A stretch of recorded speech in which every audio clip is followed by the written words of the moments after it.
Oh, okay. Okay, well, welcome everyone. A little bit of a different session this week. I'm table runner Crispy. You can call me Crispy. You can call me whatever you want.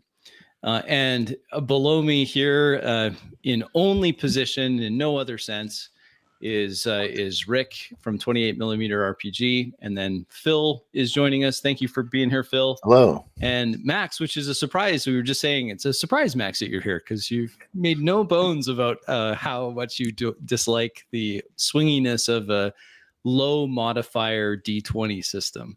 Mm-hmm. And that's I think a fair criticism. So what we're going to do today, and this is entirely my fault. So those of you that are watching that are expecting us to play a game and just launch right into it, what's going on here? Well, that's my fault. I had a really busy week last week and didn't have the opportunity to get things ready for our game, our normal scheduled game on Monday nights. And so what I thought we would do, and this was a suggestion, so hat tip to Rick, is we would peel back the screen, open the curtain, take a look at a session 0 and how we're going to handle this. We're going to try to figure out if we can play Worlds Without Number, which is an OSR title, in character, the way we like to, in a 4D way, without having it become too encumbered by the system rules themselves. So we're going to talk about that. We're going to do a bit of a collaboration together in terms of a setting creation, which is something that we've started doing more of and is highly recommended. So rather than just read walls of texts, blocks of descriptive exposition to your players, you may want to try this, which is we all get together and decide together, well, what kind of game, what does this world look like? And of course, it's completely within our control to change anything and everything about the world.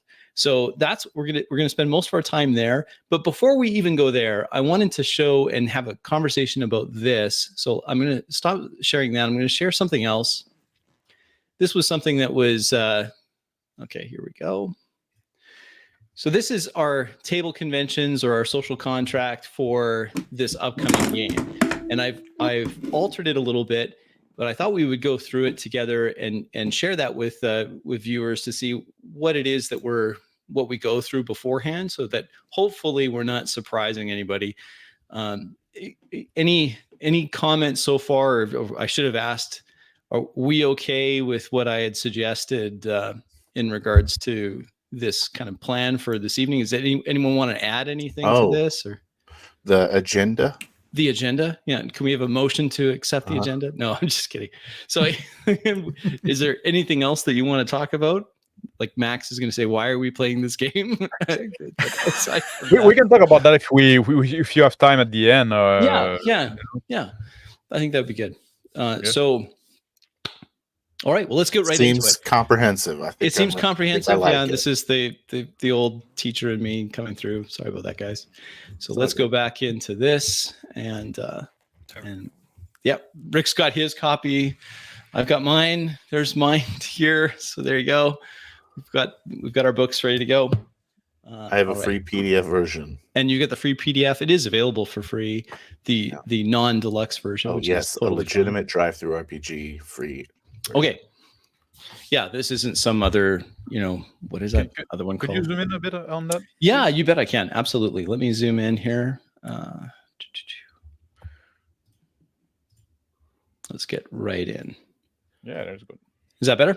That everyone can see that? Perfect. Okay. Yep. Well, all right. I'm going to skip the first one because obviously if you're on this, it's fine. I just left that in there because I was trying. So again, we're still figuring out things, of course. We always will be. It's just the nature of how we enjoy the hobby is that we like to pick apart everything we're doing and try to find ways to improve. And I got an absolute bee in my bonnet, I think is the Canadian expression, but I was obsessed with this idea that we should probably, because we had some new people joining games and I'm super excited about that. And we want to have more people joining games. And we've had some mixed success with that. And I couldn't help but feel responsible that where we didn't have the success that we anticipated, it was not necessarily the fault of the player, the new player coming in, but we didn't actually put anything like this in front of them. We just assumed that they had watched everything that we had done, every minute of every video ever posted, and had just continued to be, oh, well, this is obviously how you did it. And we did maybe a short practice session one-on-one, but without this in front of you, it's a little harder to understand what we're doing. So I'm just going to skip down to the in-character conventions. I'm going to propose that for this game, you will narrate all failed checks. Are you okay with that, or do you want to do something different? Love it. Okay. Which means I'll take the opposite. I'll narrate your successful skill checks. Let's talk about it a little bit. Yeah. So if I succeed, then you describe what I do, or how does that work? So you describe what you're attempting, and then depending on your check, if it's a success, I will describe outcome. Okay. And now, where this is something we have to be a little clearer on. Yeah. What happens when I succeed, and what happens when I fail? Because as the GM. So if I'm operating an NPC, let's say, and my NPC swings and misses, do you narrate that failure? Or do you narrate when I hit you? Because that's technically you failing, right? You failed to get out of the way. You failed. So how do you want to handle that? I prefer you narrating if you hit me. Okay. Yeah, I agree. So I want to narrate my defensive. Okay. But that means, and this is a fun thing to do. That means that if I miss, you narrate my miss. Okay. Yeah. So we're narrating all fails. All fails. The players whether that's from the game master side or from your side. So I don't want to narrate, I don't know if you would do this, but if you're going to roll a die to see if one of your NPCs climbs well, I'm not going to be describing how you fell. No, because then it would be, what I'm referring to is, because I'm talking about interaction. So when it's an interaction between the world, which I control, and then you, or I control elements of, I guess, then that's when it would come into play. So if you're up against some opponent of some kind, and he swings and misses, you narrate what happens on his miss. I don't know. I don't think so. No, you don't want to do that. You want me to take both the failure and the success when it gives you an opportunity to flesh out the NPC. Like if he's getting angry. Oh, I can still do that. That's what I'm saying. I can still say that he's angry, or his face flushes. Yeah, and or then that can also go on the next round, right? Mm-hmm. I'm talking about in the moment. Yeah, I get it. Yeah, all right. Can give it a try. We'll see what it is. Try. So we'll narrate your failures. You'll narrate my failures when they are failures pertaining to your character. Yep. Got it? Okay. Should I play devil's advocate with every bullet point? Or should yes, I everyone. We'll just go through everyone. Yeah, that sounds great. That's like every other meeting I've been in today. So, all right, let's skip ahead a little bit because I don't. That was just something that we put in. The only other thing I could ask is how much co-creation do you want us to do? Let's go down to that. Yeah, let's skip to this. Co-creation conventions. So I actually have this in something that my first draft of this, which I will not be making public, was very exhaustive in terms of everything here, like what you can do, what you can't do. This is a little more high level. So let's talk a little bit about that for this game. I'm saying, yes, you can co-create the fictional world with the understanding that you're not trying to create the win.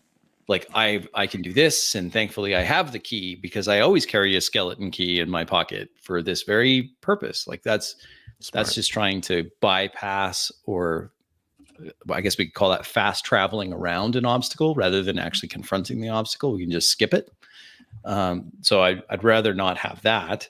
So that's why I put in here, player creations are consistent with setting, tone, and item scarcity. So if it's something that is highly valuable because it's very scarce, it would probably be inappropriate for you to just create it. Well, it's thankfully I have a sky chariot, here just packed in my garage. Like that's too much. But let's talk a little bit about where the line is. Um, Can you, for example, Phil? Yeah, we've I'm had some be games pushing where, the line. which is good. I think pushing the envelope is what we want to do. What will it be if Phil, for example, says he has a contact? Like at what level, how many NPCs can you create? You could say that. I control the NPCs, but can you control? So I'm a little unfamiliar with the system. So is there a mechanic at creation that generates NPCs? That's a great question. Sort of, and I can show you that. Let me just skip to it on my other page here, and then I can. I want to show you this because it's perhaps. Yeah, let me go to it. Okay. Skill list. All right, so I'm gonna. You're in this right now, so you can see, and I'll just make this bigger so that you can see it a little better. Hopefully, take a look at that second skill from the top, if you can. Okay. It says connect, find or know people who are useful for your purposes, make friendships or social acquaintances. This is a skill that you have. And one of the two pregens that I made, the high mage, has this as a skill. So this is speaking directly to who can create NPCs. Okay. Well, I mean, if there's a skill for it. There is a skill for it. Maybe the move is to respect the system. So if we respect the system in this case, what you would do is you'd roll 2d6. You would add whatever modifiers that you have on that roll based on your skill. So if you have the skill at 0, you won't add any modifiers other than just the 2d6 plus. I mean, if you had charisma as a bonus, you could add charisma depending on how you're describing this. Then you'd compare that to the target number. If it's a success, then I describe your successes.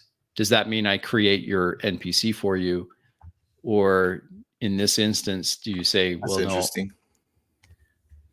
If it's a failure, you would narrate the failure. So yeah, no, I don't know nobody here. Or, yeah, that guy's How would you dead. describe a failure of yeah, exactly. Like you, that's the kind of thing. Like, are you gonna say like, well, I know a guy, and then you roll and you fail and say, oh, but he's dead, right? Yeah, yeah, I owe that guy money. I can't talk to him. Like whatever. That's almost like a case. Like, I'm always like a fan of like roll before you try. Just make the roll and say, well, I might know a guy, but like then again, if you want to, it's not like you can try to phone the guy, right? It's a fantasy setting. So fantasy setting. You think you know a guy. Do you know if you fail? Maybe you then try to go see the guy, and then you realize that he's dead, right? Maybe that's a long-term thing. It could be. I also feel like a lot of the getting contacts or contacting people, like you said, it's not instant, right? So you send a letter out, that's right, and then it's never responded to because you failed your roll. Yeah. Or so like you can't really narrate that after your roll. Yeah. Or we could travel to the place that the person you would expect to be at would be there, and then roll the die, see if he is actually there or not. Just because of the logistics of the whole thing, being that we're, medieval based, The reason why this may be something that, and I'm trying to highlight this, but I recognize now that it's way too small. So let me just get it bigger so you guys can see it. These are I randomly selected the spells for the high mage. And one of those spells is called Glass Chimes of the Bamboo Terrace, which you'll notice that all the spell names are quite something. We're going to have to talk about how to manage this because you're not going to be saying, I cast Glass Chimes. But I think it's supposed to be, I'm trying to imagine why the designer did this, but I suspect that some of it is to give you enough description in the spell name itself to understand what the spell looks like. Yeah. These are glass chimes that appear. These glass chimes can send a message several miles away. So if you were using this in conjunction with your connect skill, you could dial a friend, essentially. using this. It's a very high level. I'm gonna grab the mage and dial this in. Where's my friend Brandon? I need him. Is you hit the chimes, and the chimes are, and you with the thought in mind of who you're contacting, they will hear the chime and know what it is that you were communicating. So that's interesting. Magic makes games so much worse. That's awesome. I can see I've got a problem student in the bottom back row there. Okay, so let's go back here to the social contract. Do you want to create the NPC then? Like, that's the other question. Do you want to narrate that success? Or would you prefer us to generate the NPC for you? Rick, you had to comment. Yeah, I can see the reason why you would like to narrate the successes, because you know the baseline of all the NPCs, basically. So you would know, how dexterous they are, all that kind of stuff. So where we know how dexterous we are and everything else, when we can describe our their failures or our failures, I mean, we can key in on our weaknesses, of course. There's also saying that generating that NPC gives you another tool to world build. Yes, I think also you choose their position, choose their talents. This connect skill, for example, like that doesn't need to be binary. It's not like a success or fail, right? No, obviously not. To get a result. Like if you roll shitty, then you get like a small contact that might be useful, might not really be, might not be willing to help you too much, depending on what you ask. If you roll much better, then you can create a different NPC. Well, now like that's the son of a duke, right, or whatever. Yes, like, yes. Like, the other thing too, made for this little lord, right? If you roll shitty, then Here's a thought. I'd love to get your feedback on this. So let's suppose some of these things, like for example, if you have the connect skill before you roll any dice, what does that mean in the world? Like before you even roll a dice, before you roll your 2d6 and whatever, yada yada yada, you have this skill. You're trained, so to speak, or you have a knack for connecting with people. So without even making the check, how much of a success would that? There's a baseline, perhaps. Well, I know that he has put in when you read up on how he utilizes the skills. You see that there are certain kind of situations like I have in Traveler where they have that competency. There's a level of competency that comes with, your level 0. I mean, you're competent. Yes. So a lot of times you don't have to roll if there's no kind of like major pressure. In some situations, like if you're kind of looking at it as a gauge to see how useful this potential contact can be, then of course a roll could help in that. That would be definite. But so like a minor contact, just using World of Darkness terms. So like something that would be like a minor contact that gives you very surface level information would be something that's like, oh yeah, I know a guy, like I could 4D that potentially. Yes. But someone who's much more has higher value knowledge or higher value tool to get somewhere. So here's this I like what you're saying, Phil and Rick, too. This is from the book. Later on it says this gives an example of a skill that's a little more understandable. So if you're a sailor, for example, you don't have to keep rolling to know if you know how to tie a certain knot or hitch the sail or whatever. That's just common. You know how to do that. Interestingly, look at this example that he gives at the bottom, and this is when to call and when not to call. He actually does use the connect skill as the example of a noble might have to make a connect skill to find shelter with an aristocratic relation if they're currently wanted by the Witch King's Inquisitors. So if there's no time pressure, I guess my question to you guys is, how often do you think we should be rolling skill checks? Because it seems to me when I read these 2 paragraphs of when to call for a skill check, being trained in the skill in many instances is enough to do the the typical task. If you're not being chased by the Inquisitors, Phil, and you have a noble background and you have the connect skill, do we need to find shelter? Yeah, you just find shelter. I find like this connect skill is in a weird because if you go back to it, it's almost like says two things, right? One is like the let's go skill back of to making it. friend and getting favor and stuff like that. So that's something you do like because like do you want the skill to be like a retcon skill, like I know a guy, right? And then like you retcon and then exactly. And if we do also if we go social. that way, which that's like this is like the second part of the skill described there, right? Like finding people you need through convincing, and then even then it's convincing to help, right? So is that something you roll like if I'm trying to like I'm actually trying to get somebody to help me, I'm trying to win somebody to my side for some reason, I'm actively doing that, then I roll connect? Or is that something like I know somebody here from then, and then like I roll well, and then you have to tell me who I know, and then we kind of like back create this guy. Yeah, that's kind of weird, right? For me, like how do we make it less weird? That does seem weird to me too. Can you scroll down just to look at the rest? Of course, yeah. I'm just looking for other socials. Social skills. Okay. If we're doing a connect where we have to, go to the place to go ahead and get this connection, or wait until that connection comes to us through the chimes, that does give you enough time to kind of elaborate a little bit more on how that NPC is, tied in with you as well. This is one of those instances where I think it might actually be helpful if you roll your what I'm trying to get a handle on is when I'm running this game, how often do I call for a skill check? It should not be often because that's what how swingy it is. When there's pressure. No, for the skill check, it's for the skills check makes sense because they're 2d6. Oh.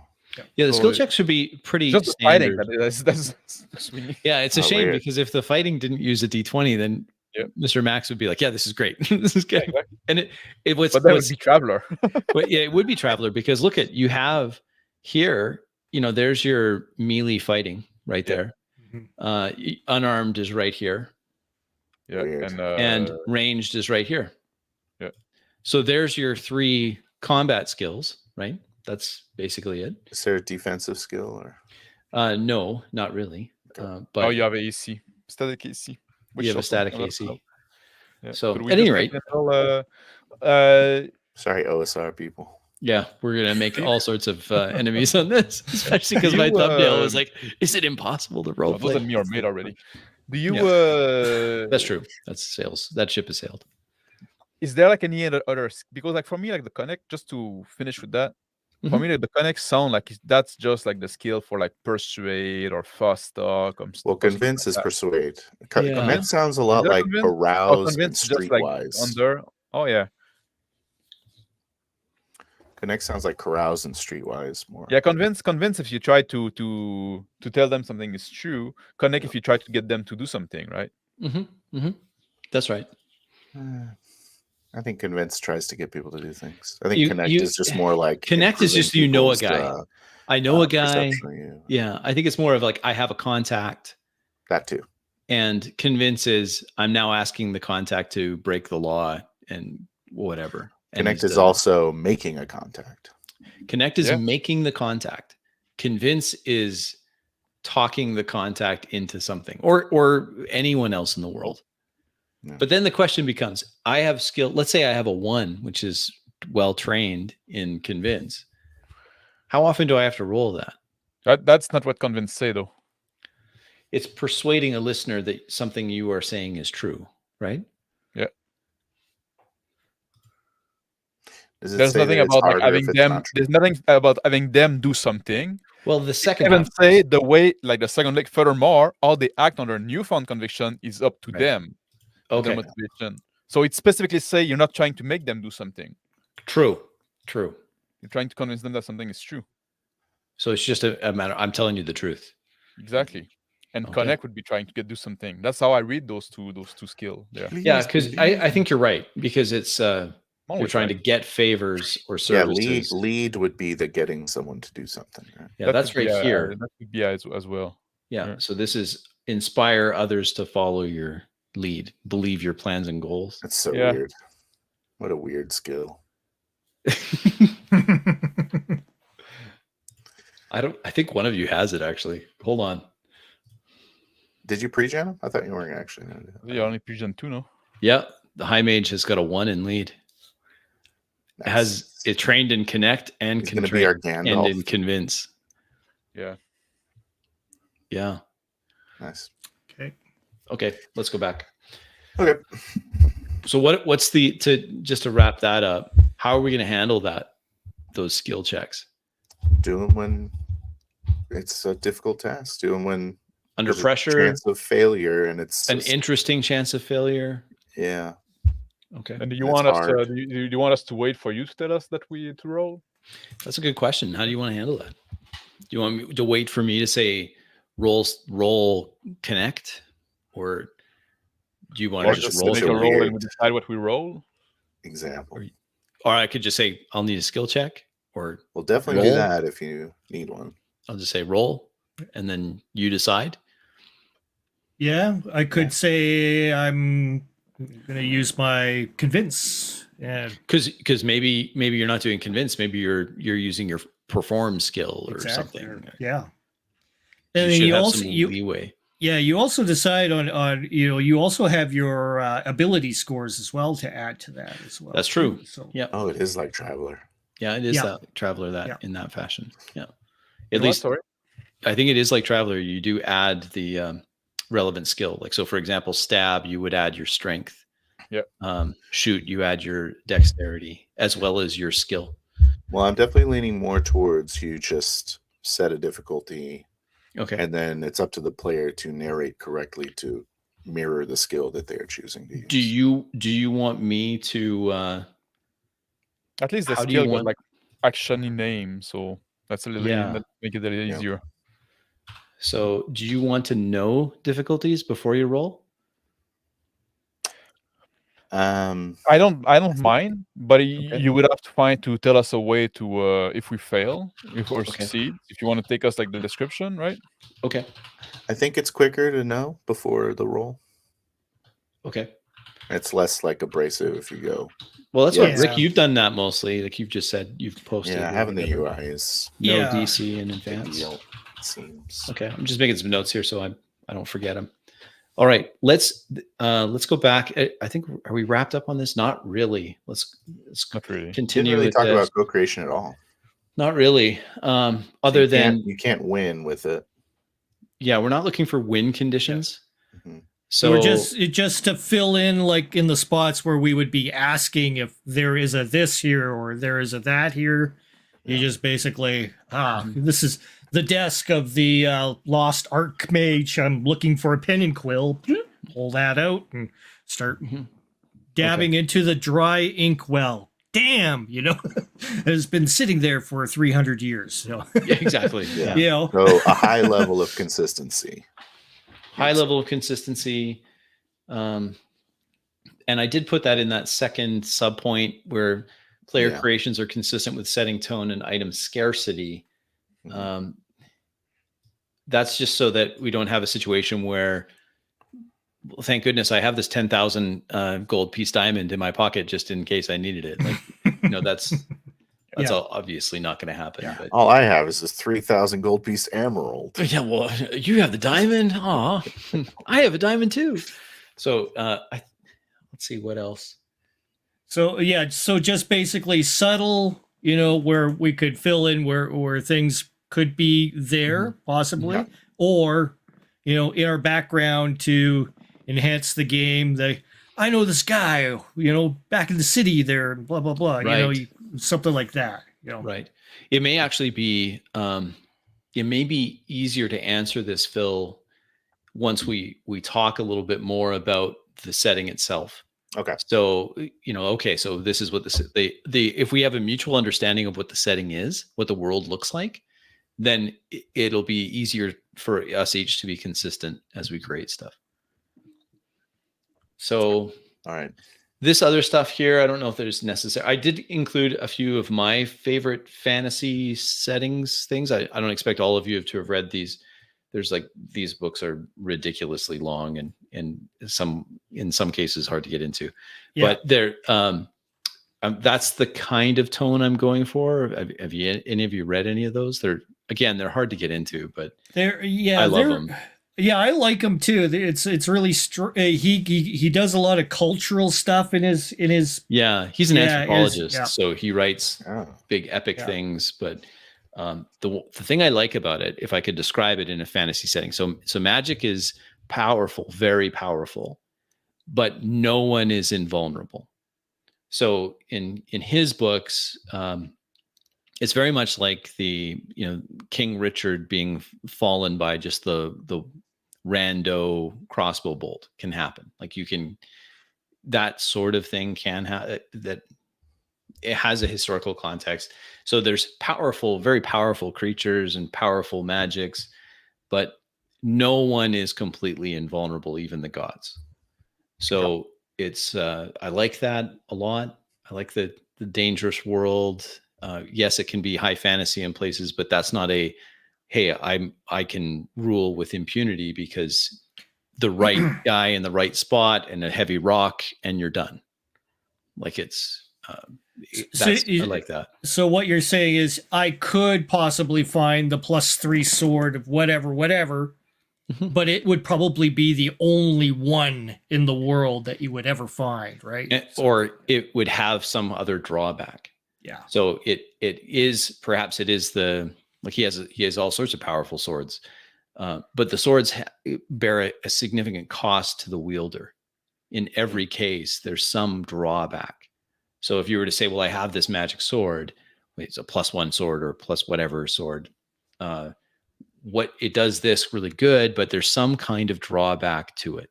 So maybe it influences your personality, or it causes you to fly into fits of rage, or you're suddenly terrified of losing your wealth, or something. There's usually something that's damaging to your soul, whatever it may be.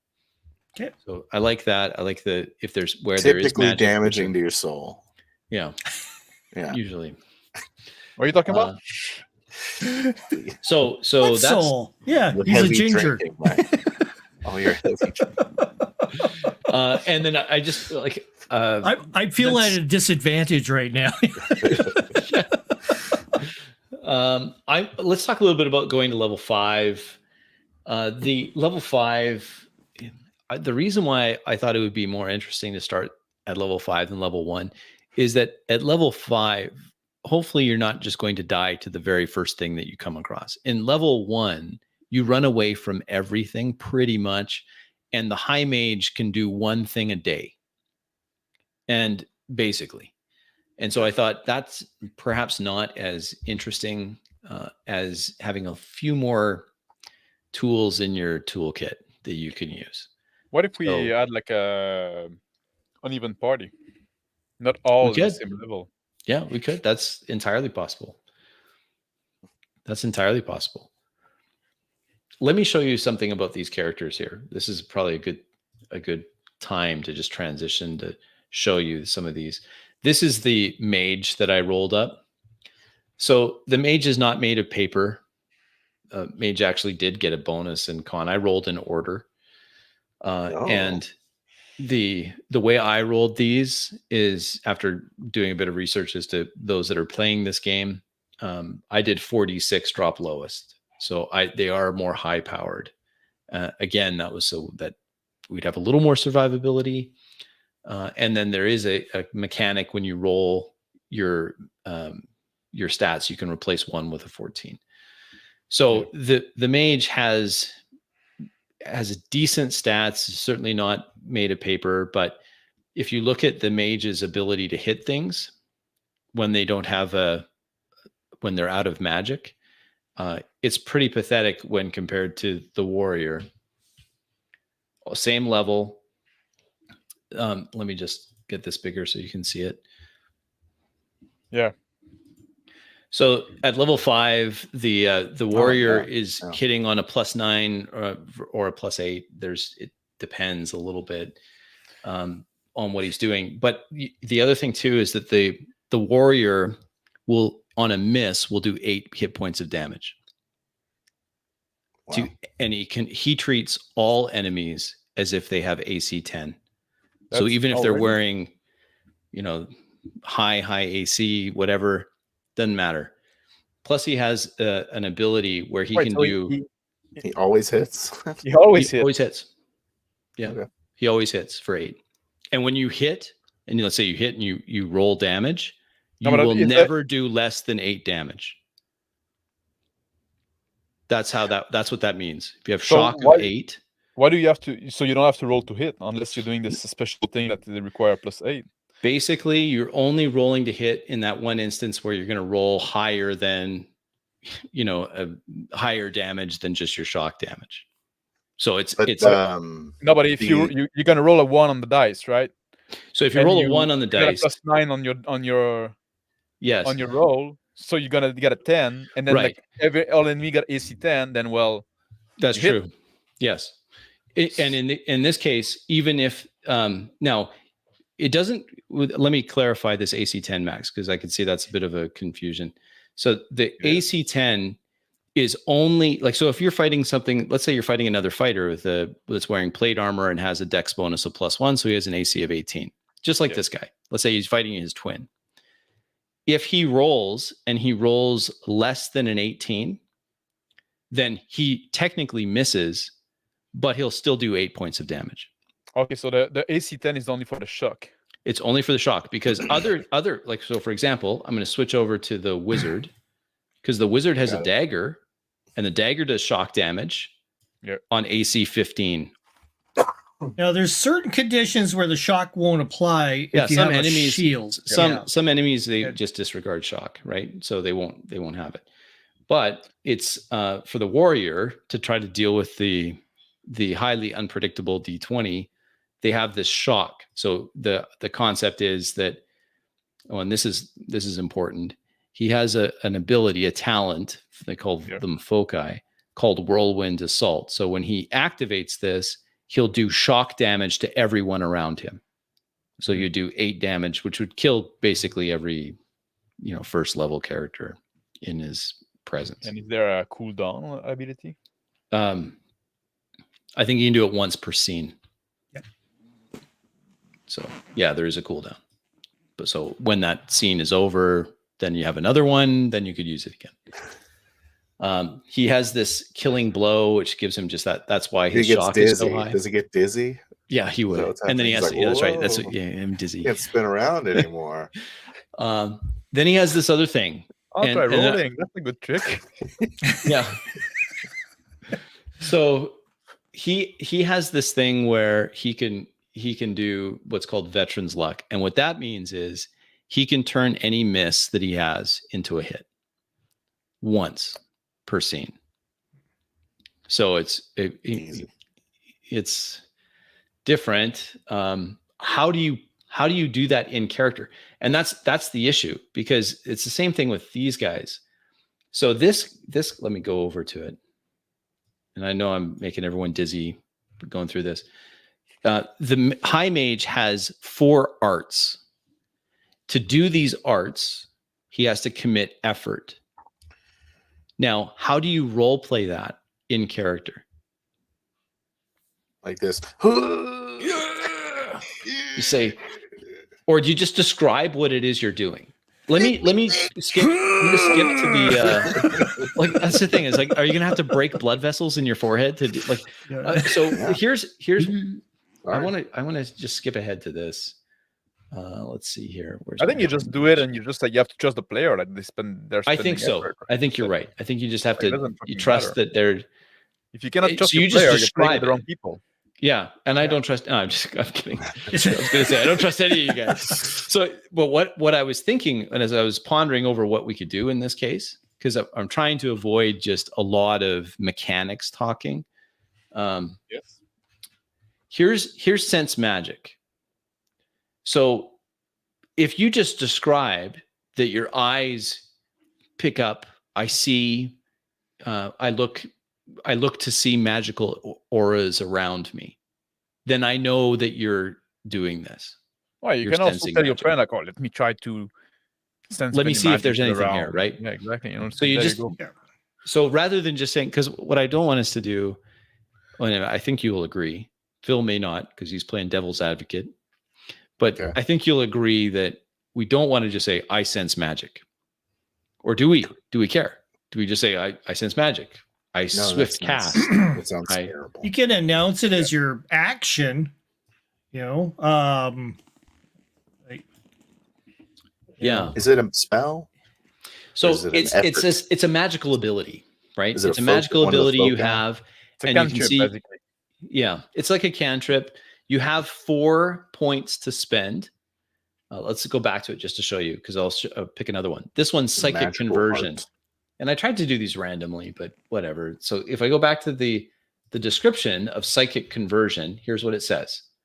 Once per day as an on-turn action, so it has to be on your turn, you expend 1 casting slot to remove 1 point of accrued system strain and heal 2 hit points per level. So in this case, you'd heal 10 hit points.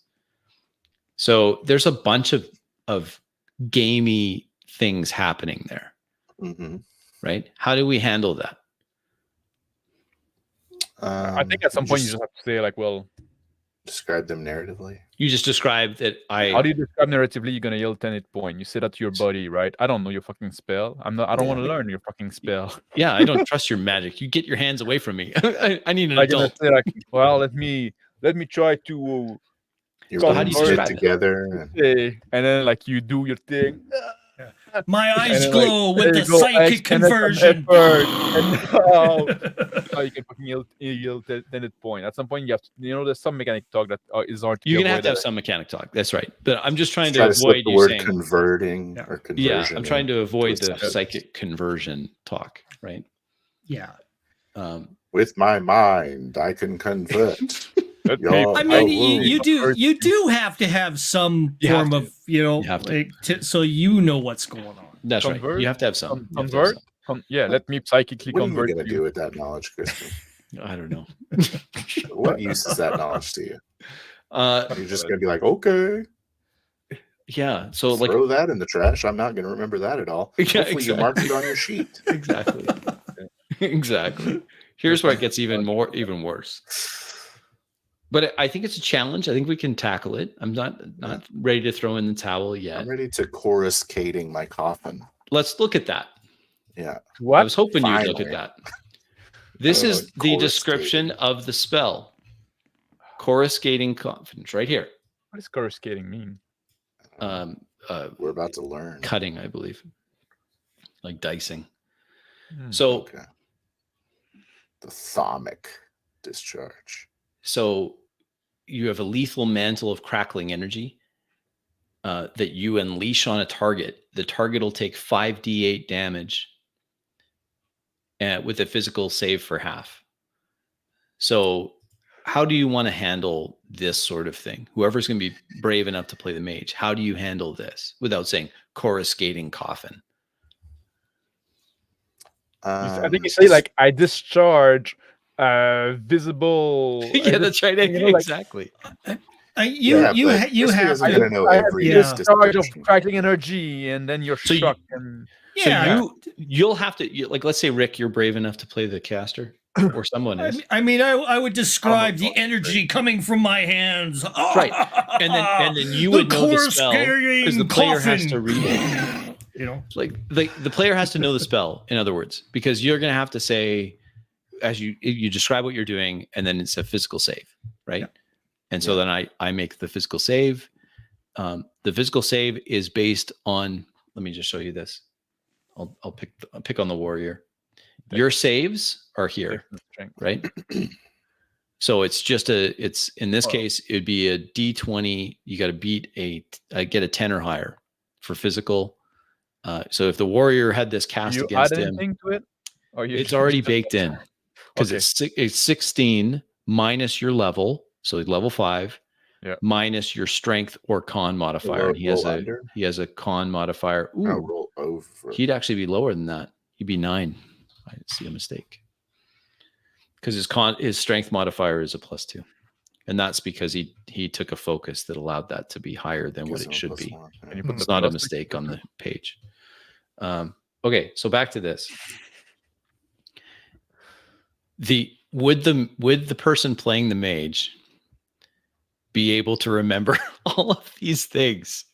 Now, here's the thing to remember. This is the what is this called? That's being a mage, man. You know. If you're brave enough to be a mage, you only Magic is can dangerous. prepare. Shouldn't be used lightly. You have six of those prepared per day, but you only can cast 3 of them. Oh, you've got your cards? Yeah, this is so yeah. If I don't have the cards, but definitely it would probably have to be something like this where you have the card with with something you're gonna on have it. to have the book in front of you, right? Yeah, Of course. I'd say it'd have to be notes or some paragraph. Now, I'm reading up on Magic because it seems really limiting to me. I don't usually play Magic users, but it seems exceptionally limiting that you can only cast 3 spells per day.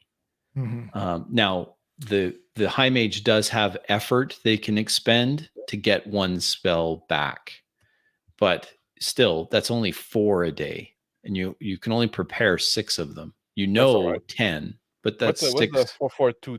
442. That's how many level 4s, level 1s you have. That's how many level 2s. That's how many level 3s. It doesn't matter the level, so you can prepare 3 spells. Doesn't matter the 3 level? spells doesn't matter the level. All right. So you choose whatever one you have. Now, here's the thing about some of these spells, because I was like, wow, that seems pretty limiting. Except that That's all right. If you look at some of these spells, like even just a level 1 spell, what was one of them here? Well, let's look at the Wind of the Final Repose. That one there. What's limiting? That you only get 3 of them a day. You can only cast 3 a day. You can only cast 3 a day. But it's 6 prepped, you said? 6 prepped. Yeah. That's fine. It sounds like everyone's okay with that. Yeah, so. I think that's fine. There's nothing wrong with that. Let me show you. Maybe it's even too much. It might be. Now we're talking. That should be incorporated by a 2/3. Okay, this is a level 1 Wind of the Final Repose. Mage designates a visible point within 200 feet. A silent, invisible burst of soporific influence erupts from that point. I see a point within 200 feet. Yeah, exactly. So that's sleep. All such targets with 4 or fewer hit die within that area fall unconscious instantly and can be roused only by damage or by a main action used to kick them awake. So that's sleep. Yes, except there are no saves. Oh yeah, sleep doesn't have saves. And it's 200 feet. That's 200 feet away, and it's a burst in a 20-foot radius. No, okay, it's range of 200 feet. Range of 200 feet. You select a spot 200 feet away. 20 feet. A burst of 20 feet. Okay. And then everything 4 hit die or fewer is immediately unconscious, no save. Everybody has that power. It's called a fart. So it seems to me that that's right. Your ventrilla fart. So these, even level 1, that's it. They're pretty, and I just randomly selected these guys. Yeah, okay. Phobic Storm, just for you, Big Bad. Hold on, let's get Phobic Storm here. He's like, Phobic Storm. What is Phobic Storm? Here it is. This is a wave of numbing terror. All enemies within 40 feet. Make a morale check at -1. Failure causing flight. And everyone who succeeds takes 1 point of damage per caster level, which is 5. Those brought to 0 hit points instead regain 1 hit point and are fleeing. All right. Anyway, that's what it is. It's fear. It's a fear storm. So anyhow. Yeah, I think 3 spells, I guess, a day. 3 spells you can cast per day. It seems pretty strong. Pretty good for like a caster. It's like, don't worry, friends. Yeah, you do 1 per fight, like you can do 2 in a fight. Hard hitting, rare. Right? Yeah, this is where I'm getting it, guys. That's it right there. Yeah, I think that's fair, right? Okay. Yeah. Too much, maybe. I didn't expect it to be Vancian because Wolf of God is not. Yeah, this is Vancian. Yeah, definitely is Vancian. Although I think there's an option to take it away. and not have Advancian. But No, at any rate, there is one thing here. I think, retain sorcery. Now, do any of us want to play a mage? That's the next question. Does anyone want to play this? not everybody at once. No, everyone feels like I think you're forget gonna it. NPC that guy. Big Bad, you like magic? Come on now. What did you say? Magic sucks. Well, we're trying it out. We're trying to see if we can run. So we do a lot of sci-fi and other things. We're trying to just do a fantasy. How does fantasy work? So I'm much more. Maybe I'll say yes once I know if you have a premise in mind. okay, well, let's talk about that next. It's hard to tell now, like exactly, depending on the role of the mage and stuff like that, right? What's the role going to be? Absolutely. Okay, so let's change this back up. Let's go back here as I skip around, making everyone nauseous.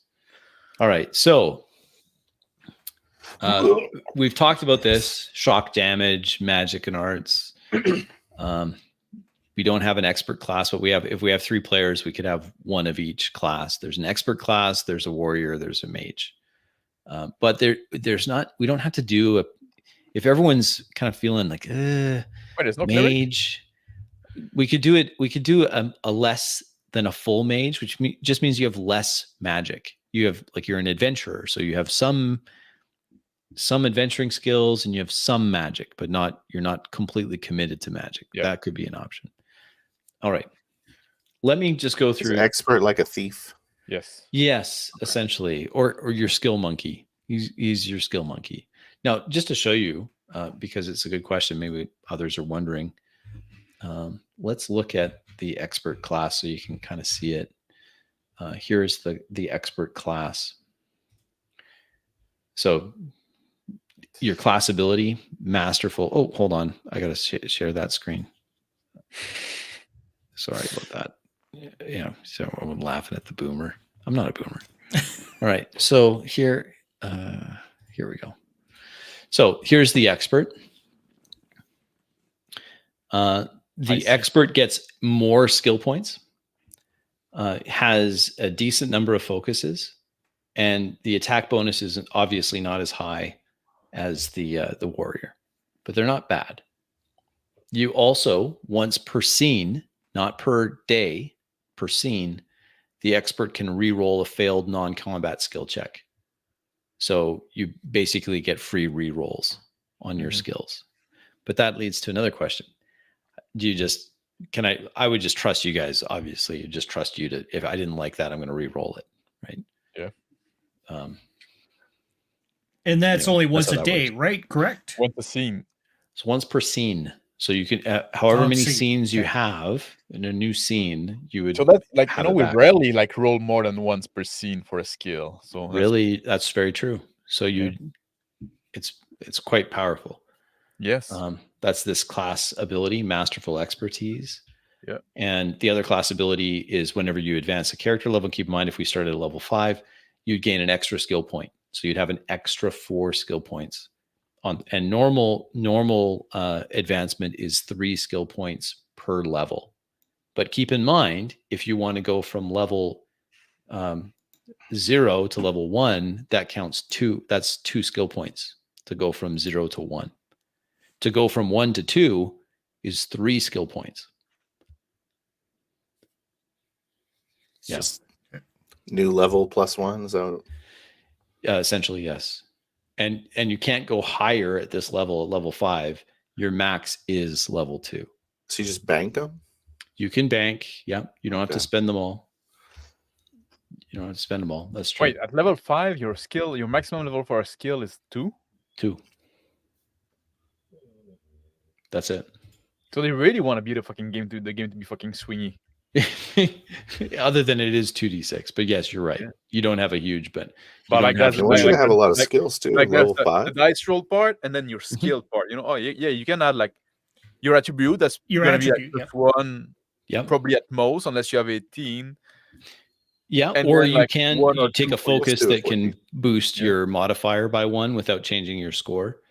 which is what I did for Oh, I see. the strength on the fighter. Yeah. So there I'm is not that. familiar with the Fokai. So if you're looking at the advancement here, skill points, here it is. This is what I wanted to show you, Phil. So here's the table that I'm referring to. So if you're level 0, if you're skill level 0, it just means you're trained. You don't have a penalty on it. Of course. Otherwise, you have a -1. Yes, that's right here. Level. Where is it here? Where is it? If you're not trained, it's -1 or -2. I'll have to look at that up. It's just second paragraph above that. I think yes. Gain to gain level -1. Oh yeah. It doesn't. That's not actually a minus. That's an unfortunate decision when they created the typecast for this. Okay. It's no. When I was reading that, I'm like, what? A -1? But it's not a minus. Yeah, it's a dash. It's a dash. It's an unfortunate dash, but it is a dash. So you can see here at level 5, your maximum skill is 2. Right? Because you have to be level 6 to get to a 3. And that would cost 4 skill points to get to a 3.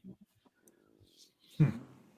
All right. Where were we? Oh yeah, let's skip over there. We don't have to.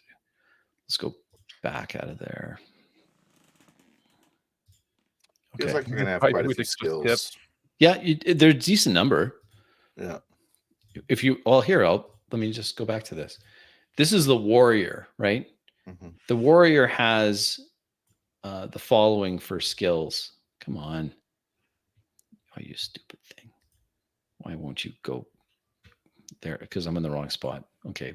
There. You can see the skills that I picked for this. Definitely more warrior than not, with a stab of 2 and a shoot of 1, punch of 1, notice of 1. But the mage is actually pretty decent when it comes to skills. He doesn't know how to pray, though. No. So there's a decent number. It's not bad. And that's just anyway. So there's those are the skills. Go. Let's get out of that. Comments. So you've made the warrior and the high mage. That's all I've made. Okay. Yeah. Cool. Okay. Back to this. So in the official setting, which we can change, but in the official setting, there's some key concepts. Here are the key concepts. I'm just going to briefly go through it. You can decide what you want to keep, what you want to throw away. There's something called the legacy. The legacy is essentially a physical world barrier so that technology does not advance.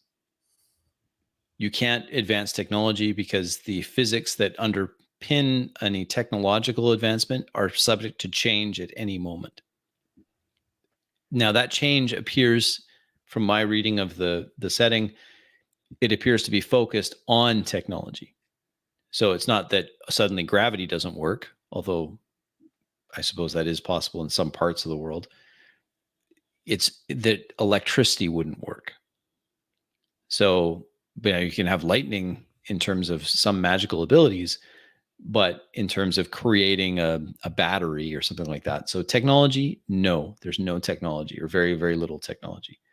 Humans are way, way less populous than current world. Like it's very, the world is small and it's not controlled by humans in general. There's a lot of wild land.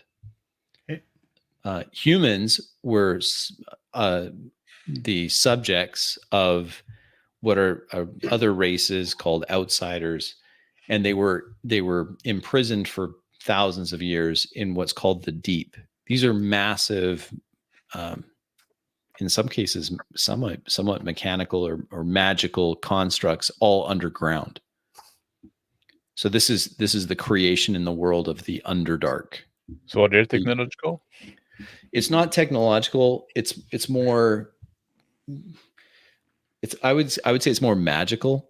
It's that like super. It's the concept of like super advanced technology. It's the whole It's kind of Numenera. Arthur C. Clarke thing. Yeah. It's So it's a Numenera, the world a billion years in the future, and these workings underground, these massive deeps. That's where humans were for a long time.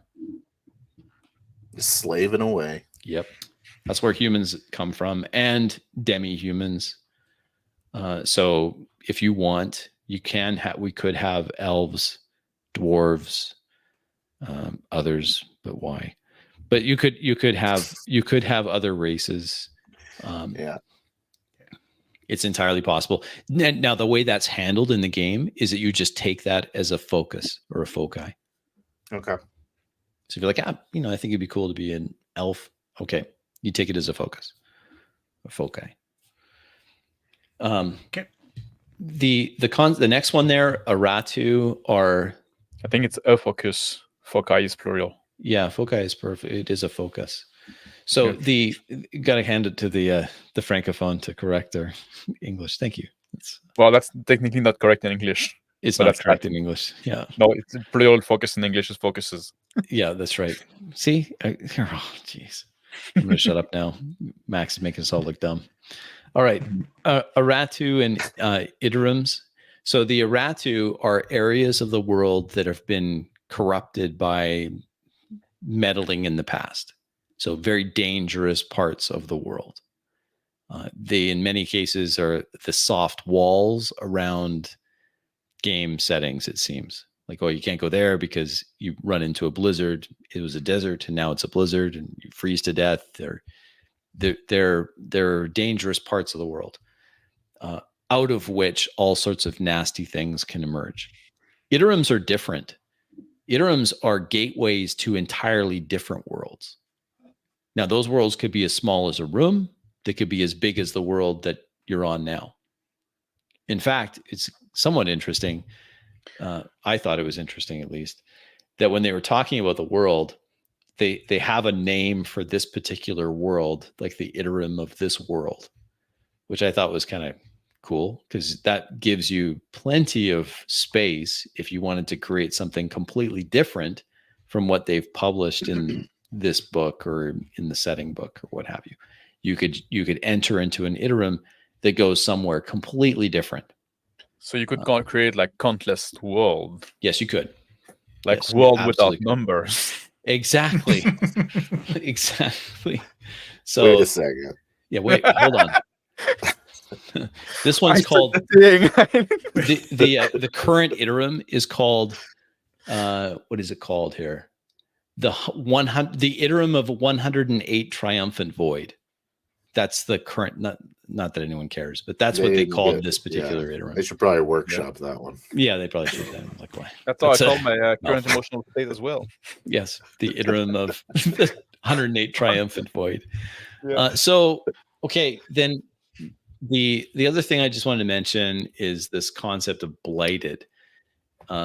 It's a corruption, as I understand it. So you'll have some, like their orc derivative here is a blighted race. Like they've been touched with some kind of madness, like a mad desire to do something. Interestingly, in this setting, dwarves have that, where they are driven to accomplish a plan. Like they have a plan.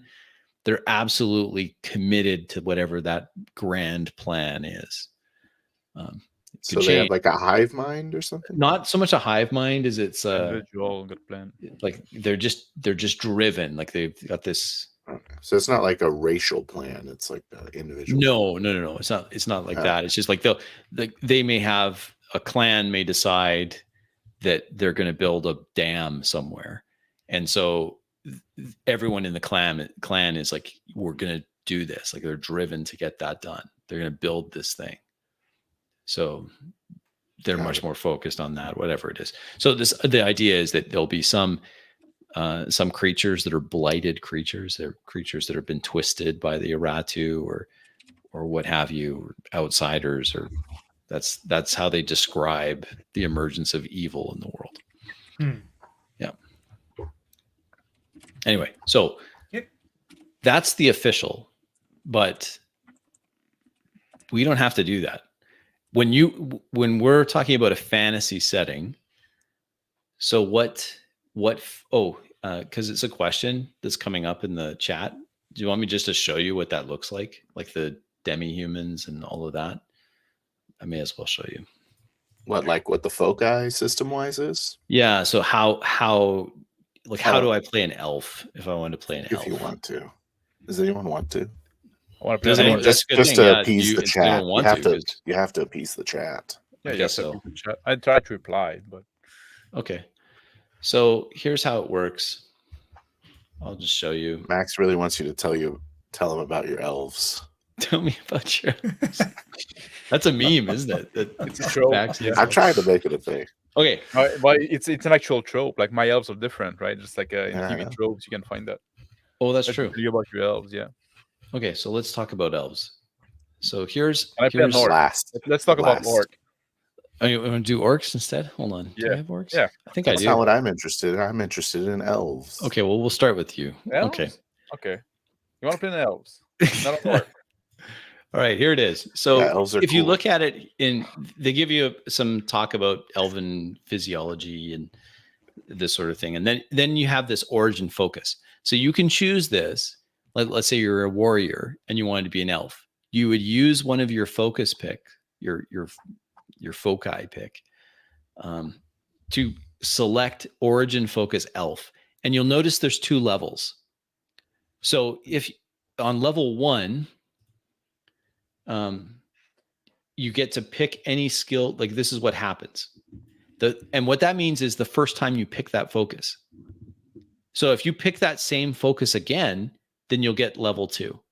And at first you start with 2 foci, right? Yep. So you could elf twice. You could if you wanted to. Very elfish. You could be the elfiest elf. No, I don't think you can. And the reason why is because if you look at it in warrior or any of the others, let me just go back to that real quick, just so you can tell. Sorry, Phil. What? So if you look at warrior, yeah, and we look at the focus, it says one of any. So you could pick elf, or you could pick dwarf. Oh, so you have to pick one. But then you have to pick one that's a warrior focus. Yeah. Okay. And all of the classes are like that. So you have to learn your second focus to become one any, like this one. This is the high mage. You just get one focus, but you're giving up your feat choice. Mm-hmm. Yep, that's how demi-humans are handled. They're not called feet. They're called. I'm putting it in terms for the people. Talking as a man of the people. All right, let's look at someone wants to be the dwarfiest dwarf. Let's see. Wasn't some game designer going to be like, yeah, we want the dwarfiest dwarf? Yes. What is that? Well, I don't know about call him a game designer, but okay, some dude. It was the other Crawford, not Kevin. The other Crawford, yeah. Oh, right. The dwarfiest elf and our dwarf, the dwarfiest dwarf, and everybody but then they fucking do Tasha, whatever. I'm not gonna go on this. Oh, right. Oh, yeah, that's a 5th edition thing. Yeah, this is not 5th edition. Big bad. It's like 5th edition with extra steps. I don't know. Maybe it is. Why is it not though? It's not really. Okay, so here's the same thing, but for a dwarf. You pick this origin focus the first time, you get this. It mentions this great plan that they have, that their homeland will have some great public work that they're all working on. And dwarves eat as much. You don't eat as much. No. That's weird. Yeah.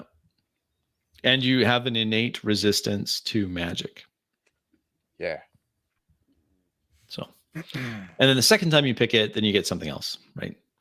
Just gets dwarfier. So that's how that works. A little bit extra. Just extra. You get the extra dwarf. And I'm not sure what other demi-humans.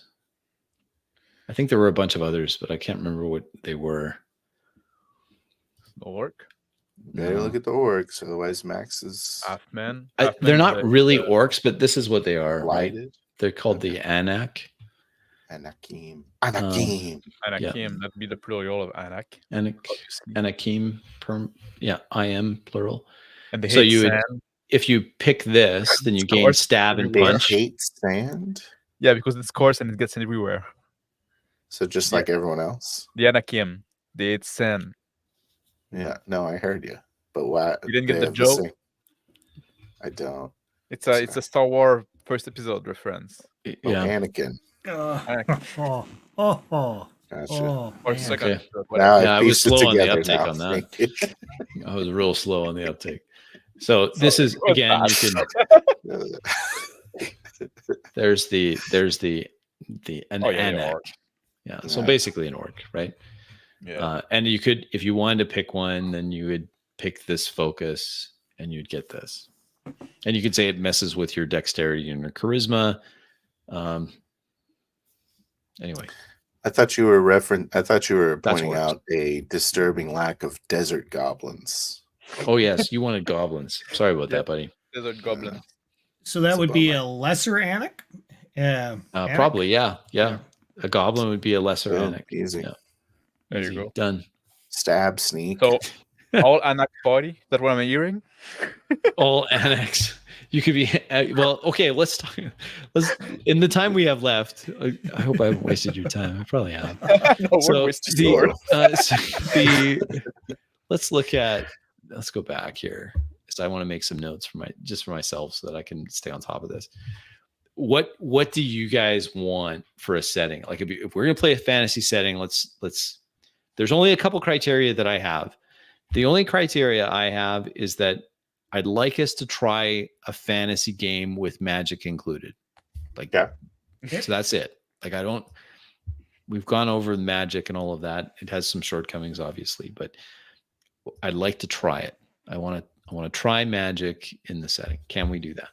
All right. So what does the world look like?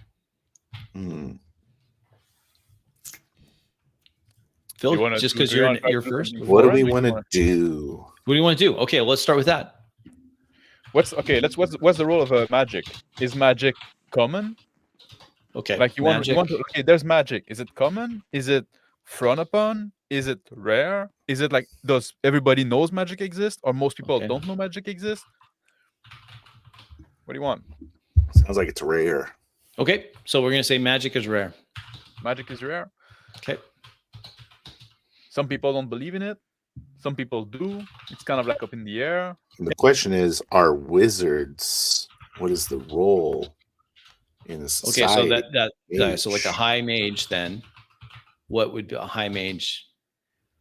Are they like outside of time, like doing crazy Gandalf shit all the time? Well, or they're just seen like wise men. Okay. Because they cannot cast that many spells, so I guess they're not gonna sling spell all the time, and the spell they can cast are pretty potent. So it's probably gonna be something that we're gonna use when the situation is dire, but we're not gonna try to, like Gandalf. Like Gandalf was a powerful mage, but didn't use magic all the time for some reason. Yeah, and there's like 5 of them. Yeah. Yeah, and they're in. Is that what we want? Maybe more than 5, but like how many? Like we don't know. We don't know how many. I mean, magic's pretty strong. Like you could go your whole life without seeing one. Okay. Yeah, most people see their whole life without seeing one, and most people, and even most people that will see a mage, will never see a mage cast a spell. Yeah. Okay, they're just there for control, and you think, like you heard, they can do that shit, but it's kind of fearful. Okay. Yeah. Am I like playing the magic too much down? Like you say, you want magic. No, I'm all like trying to like. Well, didn't we just make it sound awesome? It sounds awesome to me, but you're it's still going to be there. Like, so it's rare. So the person whoever it is that draws the short straw and gets to play the mage, they'll have to role play their character, or their role play should be informed by the fact that most people are going to never even suspect that you are as powerful as you are. I'll do the mage. Yeah. You want to play it? No, wait. If I do the mage, no spell is going to be cast. That's right. Even So better. no, you can't. Max is not allowed to play the mage because we all know he's going to just never cast anything. Okay. All right. So that's clear on magic. Okay, so magic's rare. Some don't believe in it. Many will never see it. So the only reason you wanted to have a mage was because you wanted magic in the game? You didn't have some sort of premise in mind that you wanted to lean into? I just wanted it. I wanted us to try a fantasy game. Like a traditional D&D 5th edition kind of game. So Sorta. if the mages are like this, Mhm. then they've probably got some power? something in mind. Oh, you think they have like an ulterior motive? Okay, so there's some kind of Well, I Or don't know like the about card mage, ulterior like when you motive, get serious, just a like they pull motive. the string from the behind, like every fucking noble court got a mage serving them, but and they all think like, oh, That this is feels my like mage, more my than what we're advisor, can be saying. useful. But in the background, they all like contrive to get like, or convince. What's the word I'm looking for? we can also limit this world where we're not talking about the entire world. We could say, well, this in the starting In this kingdom, iterums. starting area, right? Yeah. So in this iterum, wherever it is, like they're secretly in charge. They're secretly in charge of the whole fucking world. No, they make Well, plan like it's not a secret anymore now. I think they're more like guardians. yeah. Yeah. They're not the boss. Like the kings still rule their kingdom, but they scheme together to like it's not. Yeah, but they can't be bothered with the secret. day-to-day. It's a secret. Yeah, exactly. It's a secret, but it's not going to be a secret for the Eye Mage, I guess. No. Okay. Whoever's going to play the Eye Mage for us is going to be right, like the other character. What? Right. You do those glass candle to talk to the other Eye Mage? Yeah. And you try to influence the way of the world and how the war is going to go? Well, we're already 5th level. So you're strong. That means that we've done things. Yeah. Mm-hmm. Yeah. What's the IS level like? Are they like a lot of 10 level mage around? No, they'd be exceptionally rare. Like maybe 1 per 1,000 years. Like very rare. So 5 level, we're pretty much up there, right? In the conspiracy. Yep, you would be. There you go. There's a mage conspiracy. Okay. They're secretly pulling the string from the shadow. See, now you're making this. Now you've made us into villains. No, you guys are going to be heroes. It's going to be different. No, you can pull the string from the shadow and not be the villain. Yeah. You can try to bring the world to a better place, right? From the shadow. Yeah. There's a connotation with conspiracy. Yeah. Okay. I'll play the mage. I'll play the mage. That's no problem. Yeah, right. I'll go for it. Thanks, Rick. Okay. I would like to try to make a mage just to see how it feels and see if that. I would like you to do that too. Okay. Just make sure he's level 5. Okay. Yeah. And use my super OP roll for stats method. So. Okay, right, I'll do that. I'll be the mage. Okay. Power. So why are you enlisting our help here, Rick? What's your deal? Well, there is a certain situation going on hand. Obviously. Let's talk about that. What are the problems in this part of the world, in this iterum? I think we should have something affecting where we live, and we must find a thing in order to stop this thing from consuming us into going into some other dimension. So smart.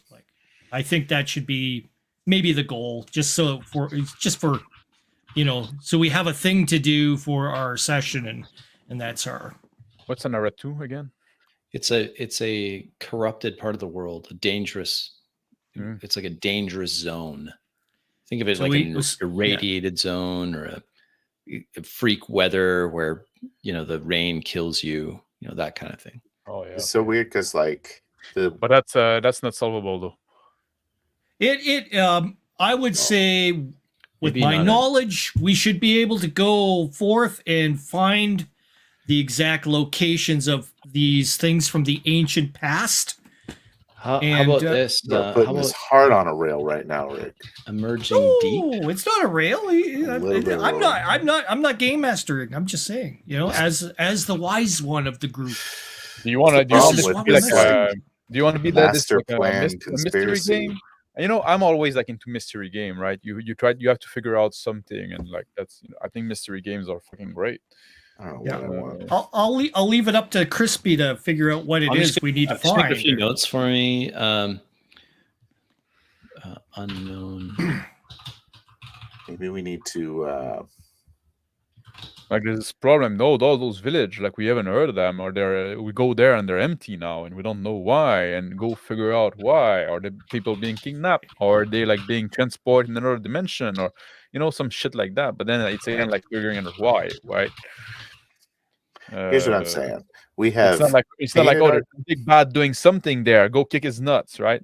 That's a much more like fantasy, much more simple thing to do.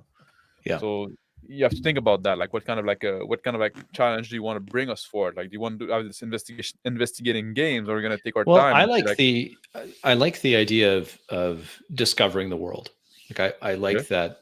Of course, it's always challenging because we're trying to have more co-creation from the players. So, and we've already and our time constraints too. Constraints as well. Yeah. Okay. Anything else? So if you want to do like a big bad, that's a much more simpler thing. That's true. It would be yeah. So with Rick being the mage that we've made him into, yeah, he's like, I'll grow my beard longer, of course. It's like it's very much he knows exactly what's going on, and he should know the solution, right? Does he? Or he doesn't, Maybe and not. that's why he has to go and be involved, because it's something that we have to find out. Secret society is not aware of, and since the secret society doesn't know, then no one knows, right? We have to find some of the ancient places of the old texts, the old scripts, the stuff that we need to we have to find it. We got to discover what it is that they have to cause these things to heal up in the world. That's what we're doing. That's also like a good, like a simple quest, like find the MacGuffin, basically. Exactly. This old book, this old cube. This gives Crispy some. I've got something. I've got something here. I've got something. So he could have competitive people also looking for this kind of thing. They want to stop this, but they want to stop it under a condition. You control the people kind of idea. Who knows? He could have all there could be kinds something of like that. Like it could be something like because I want to get the desert goblins in. Sure. It could be something that there's. It's in the ancient deserts. An ancient desert, sands. But you've uncovered in some ancient text that there was this was once a verdant valley, like this was before the desert claimed it, and now there's a major working that could be reactivated, perhaps. And we're missing half the pages of this text. And it's missing the text. Okay, so that's all good for problems. Let's talk a little bit more about what else is the world look like? Like, so what else?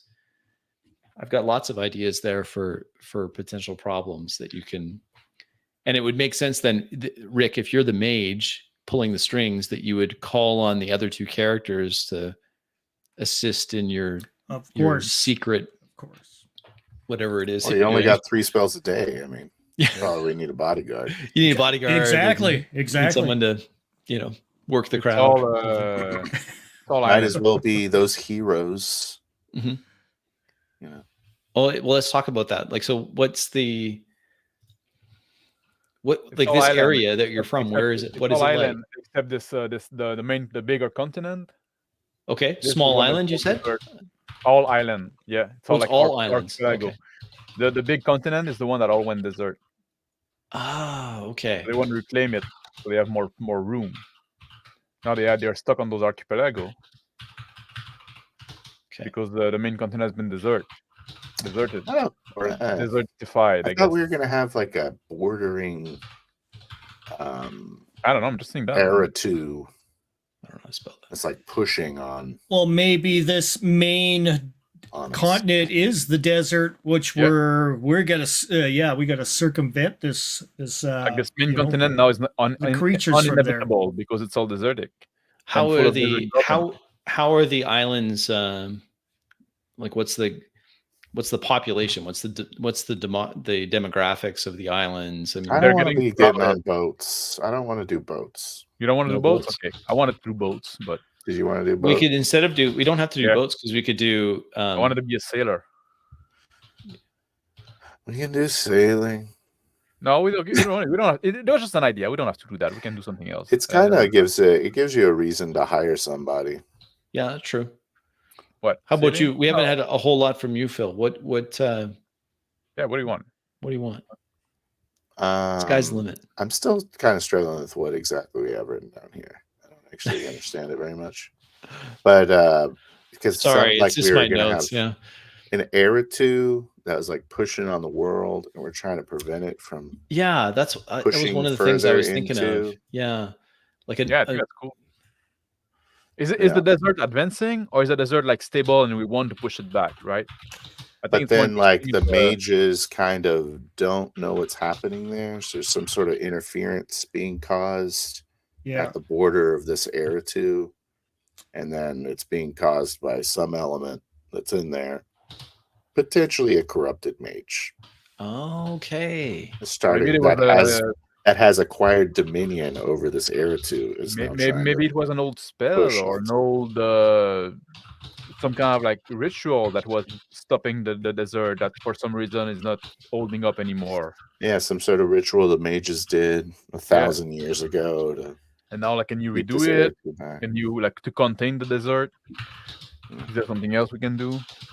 But, I don't know. And then what has caused the ritual to start to fail? Like, that's the big bad, or that's we may have to go to the source and find the tomb of the mage that created this. Commune with him. So basically, it's all about like climate change, right? And we need to figure out the cause of climate change and fight it. Climate change causing solar eclipses. So if this is a desert, social credit bonuses. What if this is a desert? How do people survive here? Like what's the like? Well, that's the problem. Now they all have to move. That's where the rest of the continent. That's where all the monsters live. All the what are they called? Desert goblins. Blighted? Desert goblins and blighted. But yeah, because the desert is advancing now, the people living on the border, they all have to leave, and now it creates all like this. Well, that's a problem with islands. You can't go anywhere. We're not on island anymore. I think we're gonna say because there was split opinion on sailing. Okay. Yeah.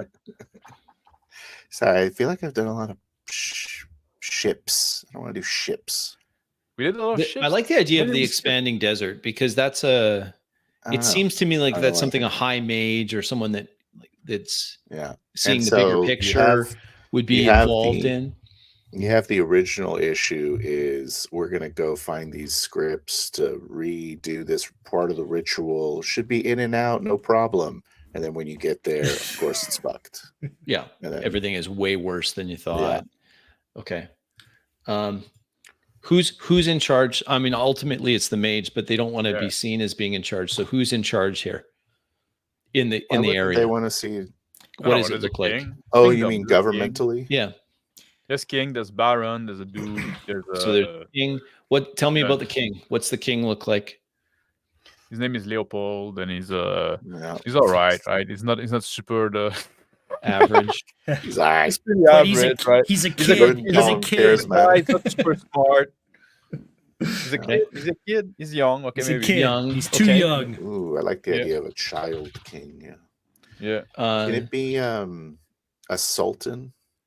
Oh, sure. Yeah. I like the idea of leaning into the desert. Okay. Motif. Or is that the guy sending us? Is a sultan, or is it like a? He's like this is the figurehead, right? That we've already established the mages are secretly pulling on the strings, but they don't. Yeah, the mortal. Well, they're like the mages are kind of like advisor to kings and sultans. Okay. Yeah. Right? So are we working? They got to come in and slap people around to let them know. Are we working for a sultan, or are we going in the realm of a sultan?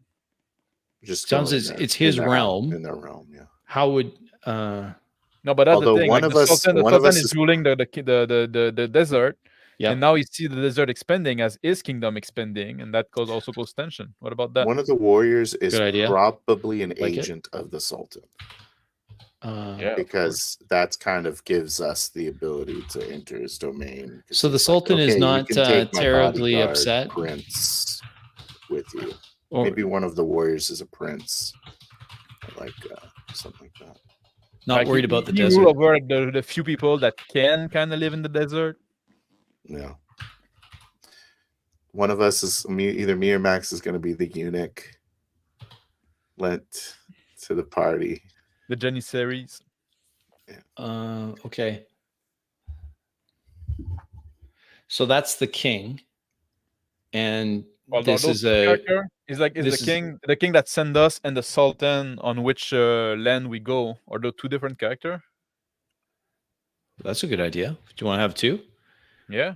Because then you could have the tension between the Sultan and then the king, and the king is worried about the desert and the Sultan is not. No, Leopold is the king and the Sultan is somebody else. No. Okay. That's fine. Sure. So I like the idea of the Sultan being like super sheltered and not knowing anything that's happening outside of his. I was thinking of the opposite, but like we can do either. So you're saying the king is super sheltered? Yeah, the king is the one that's young, like he's being told, like, well, this is your kingdom. Now the desert is taking over. And we have this old treaties that the Sultan can rule the desert and we can rule the lush land. But now, now we're losing our land to the Sultan. So that's a problem. And the Sultan. So you're saying the Sultan is running the Aratu? Well, maybe he got something to do with it.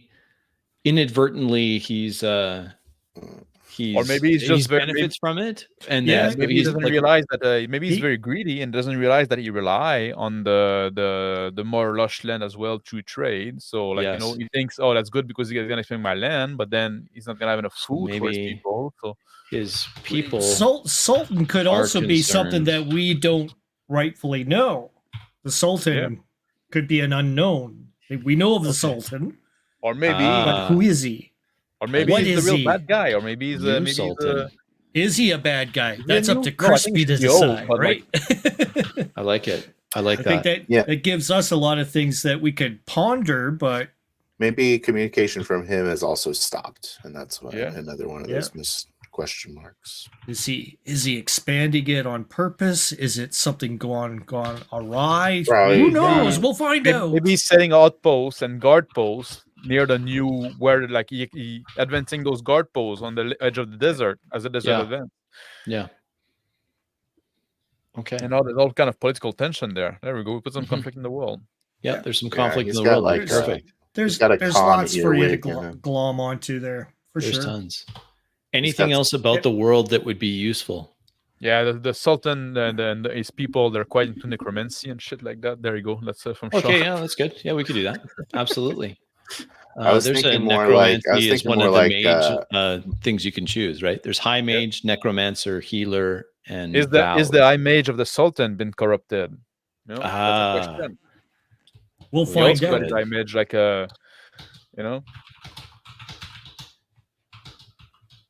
I like the idea of having like these maybe bugs, like high people? Like mind control earwigs, like from Wrath of Khan. Something to think about. Maybe there is such a thing in Worlds Without Number. There is like that kind of mind control outsiders. It's just a way to deal with traitors. Chicken hearts. It takes away your free will. And becomes a drone. I gotta write it down. Chicken hearts. Yeah. I think this can involve a lot of like just between you and me, Crispy. We'll talk a little bit more about like the underlings of the magic as far as I know of it. Sure. And then if Max is choosing the Sultan, the Leopold's, whatever what were we saying? His guard or the guy that's coming along with us. Level 2 mage. You're gonna play a level 2 mage. Make more than one. Yeah, I want to play the guy from The Mummy that wears the black turban. Oh, he's the secret society. Oh, that guy. So it's kind of like the resistant. Okay. So there's a resistance. He's like a freedom fighter that fights against the Sultan. Fights against the Sultan. He knows his way around the land. Okay. And we're using you as a scout. Are you going to be a specialist? So you would know things that we wouldn't know, and then of course, if Max is playing another character, which is kind of divulging information from Leopold, he would know certain things that we wouldn't know. So it would keep things cool. He doesn't know anything. Just a I was little bit joking about that. It's like double down on the mage. Just gonna press. Okay, good. So we've got Rick, because Rick, you and I can touch base, but you were essentially an agent of. So this is Rick, mage.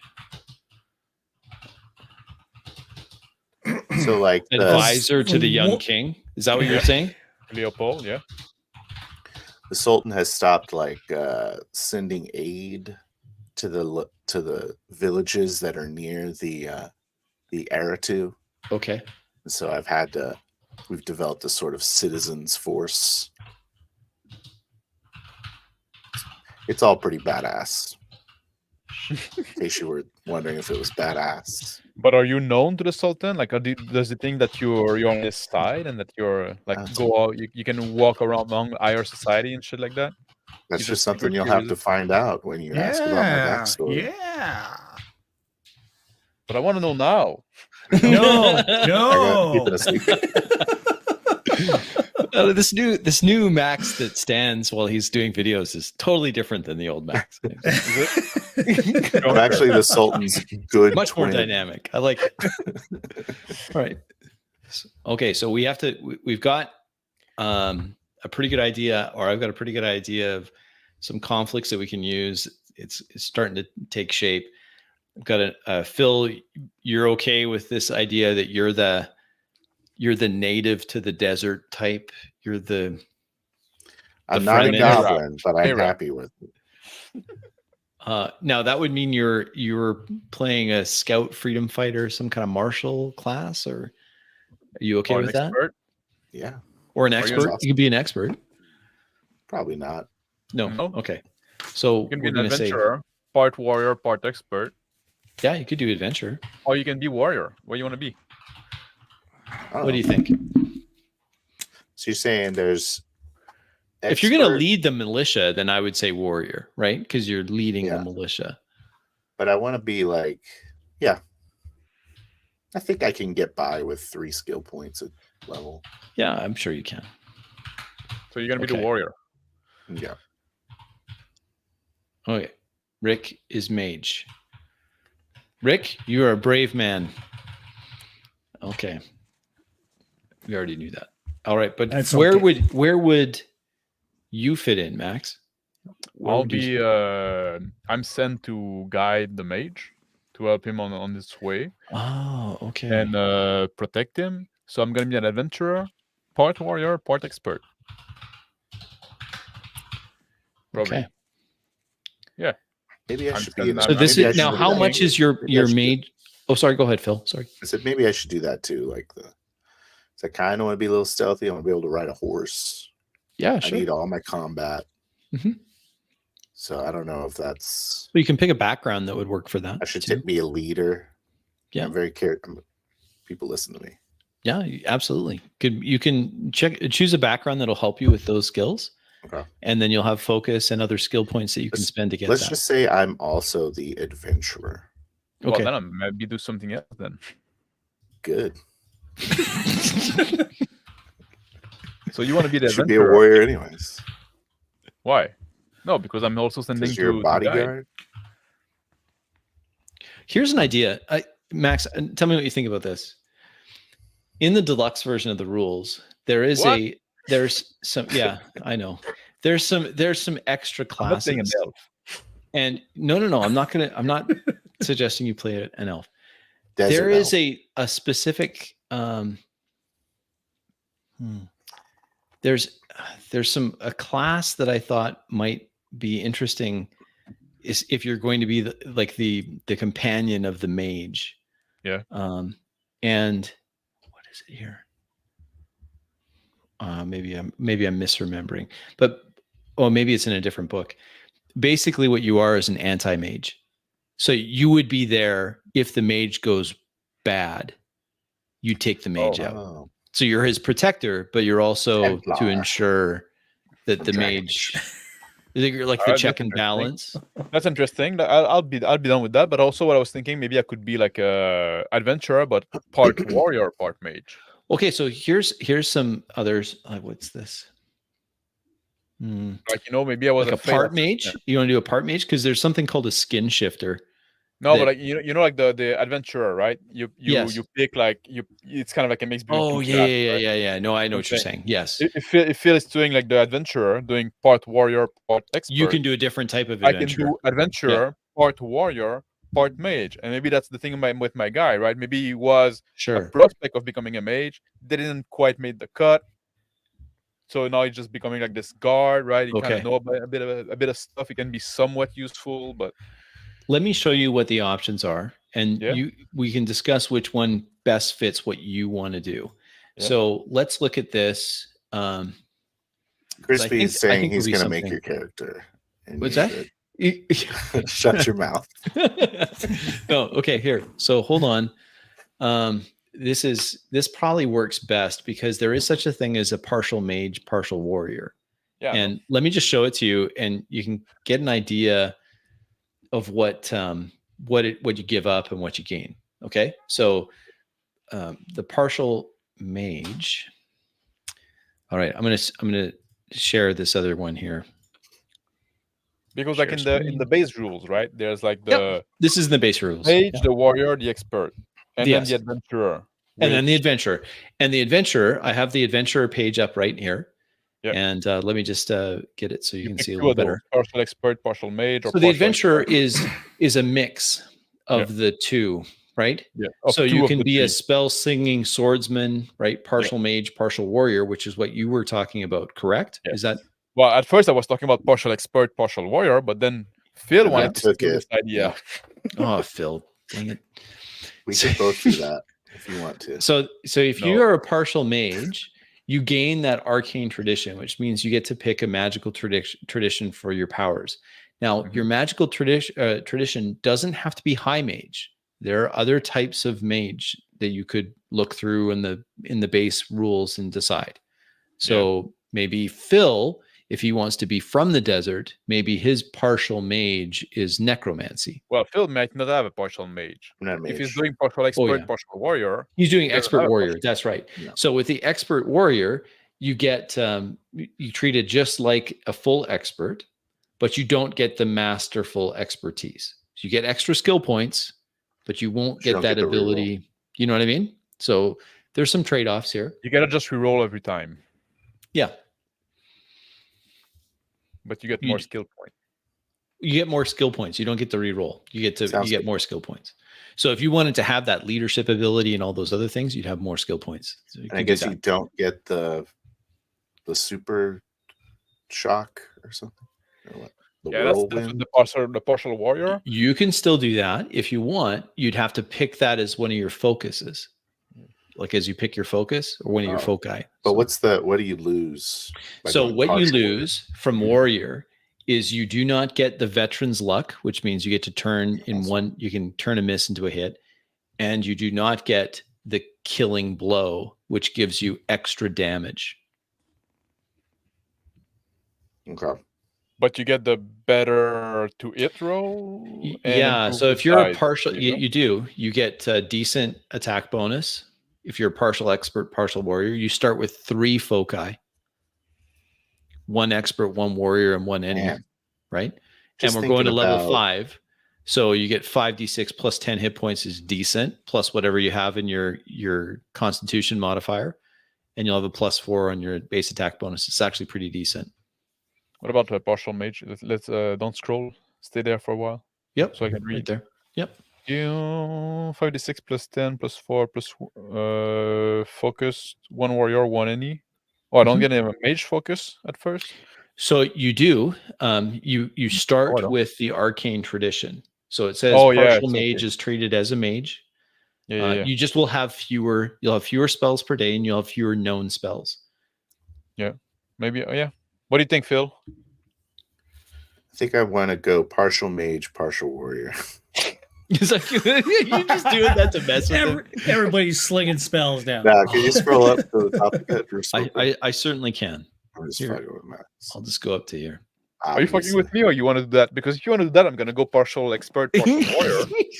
I'll wait to hear what you want to do, and I'll pick. Then you'll pick it. Yeah, I want to see what you want to do, so I can pick the same thing. That's what he's I'm doing. just like thinking. So Do you all I'm want us getting to is do the same one. thing?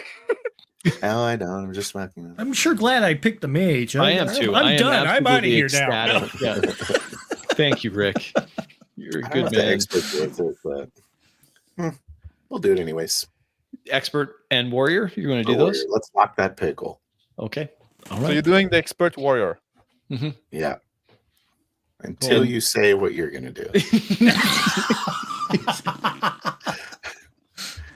Reserve the That's right. it. Let's end the stream right All now. right, yeah, we're at time, and we'll call it there.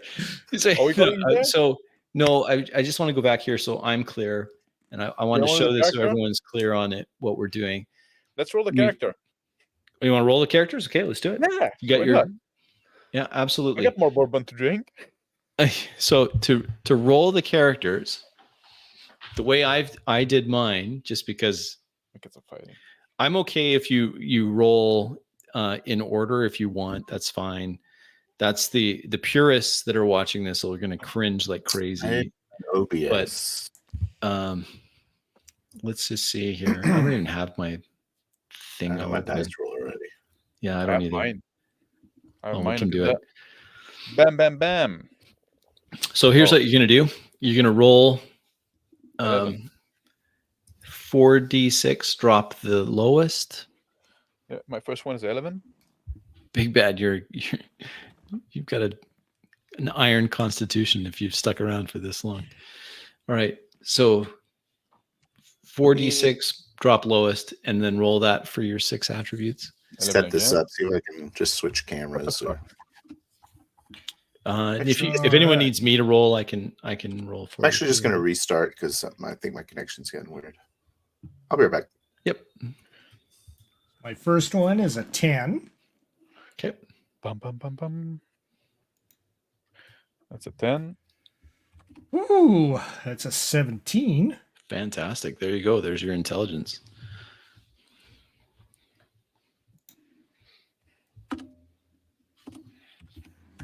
$12. That's a 15. There you go. Yeah, that's good. Oh, there's my dump stat. Okay. Now, keep in mind, in the game, Yeah, I'm 14. you can change 1 to 14. So, And my last one. Oh, that's a nice. 14. Yeah, 14 plus 1.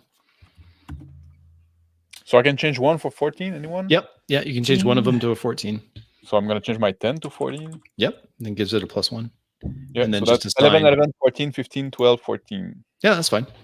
So that's 3 plus 1. Yep. And then And all no the rest is negatives. 0. That's fine. Yep. So strength, dex, con. Just gonna put like. Oh, and I will post these character sheets that I was using because they're pretty decent. This one's pretty decent. I'll post that in the Discord for you. cool. Because it is form fillable. It's kind of nice. So I changed my 14 to a 14. yeah, so I have a 10, 11, 12, 13, 14, and 17. Perfect. That's what I got. Yeah, that's decent. Okay. Who's playing the dwarfiest dwarf? Yeah, that's right. Desert. There you go. Strength 15, dex 12, con 14, wisdom 11, intelligence 14, charisma 14, 11. Perfect. Excellent. Yeah. That's great. That should be no problem. And I'll just let me put this in the Discord now. So if you want the character sheet, let's see here. Oh, Big Bad, I just saw your suggestion. That's really cool. I might do that. Yeah. Dwarf, yes, dwarf, remember? No, not that. He sent me something privately What? which is secret, and we'll leave it a secret. Okay. Okay, so I'm going to upload a file here. Gentlemen, this will be the character sheet if you want to use it. I think it works great.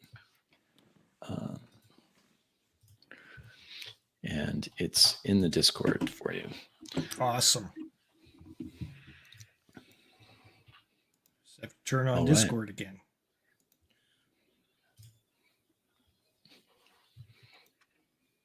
Yeah, so this is for those that are still watching. First of all, thank you very much for sticking with us. What you've seen us do tonight is discuss how we want to play the game, how we're going to handle some of the things that would normally be out of character or kind of metagame it. We've talked about the setting. We've talked a little bit about what's the role of the player versus what's the role of the game master.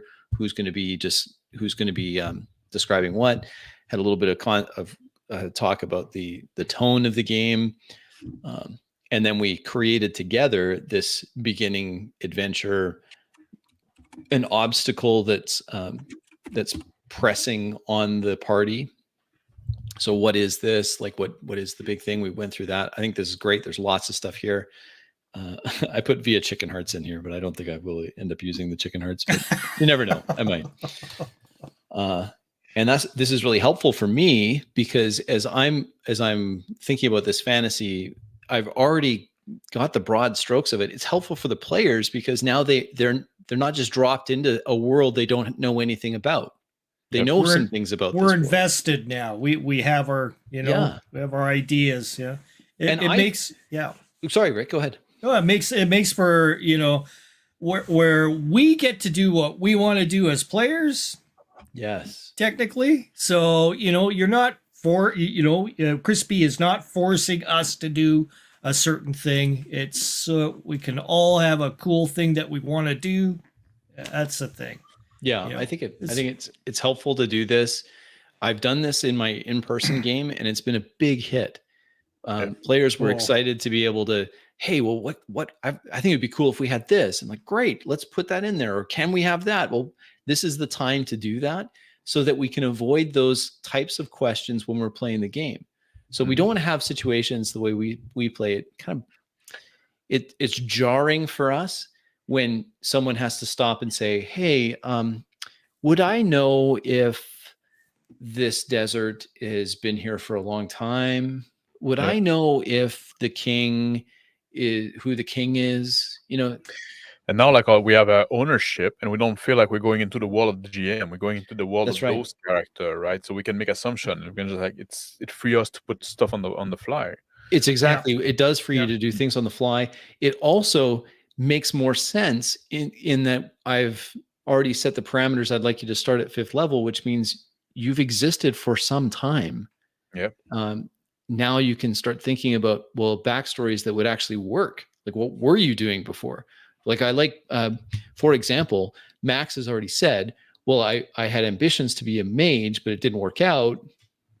Now I'm still kind of involved, but I'm not directly involved. I'm not a full high mage. I've gone this other route. And I think that's really cool. I like that. And that now it makes sense that I provide Rick with some additional information because he's connected to, he's in the inner circle, and that makes sense. And likewise, if I wasn't quite sure, Phil's back. Excellent.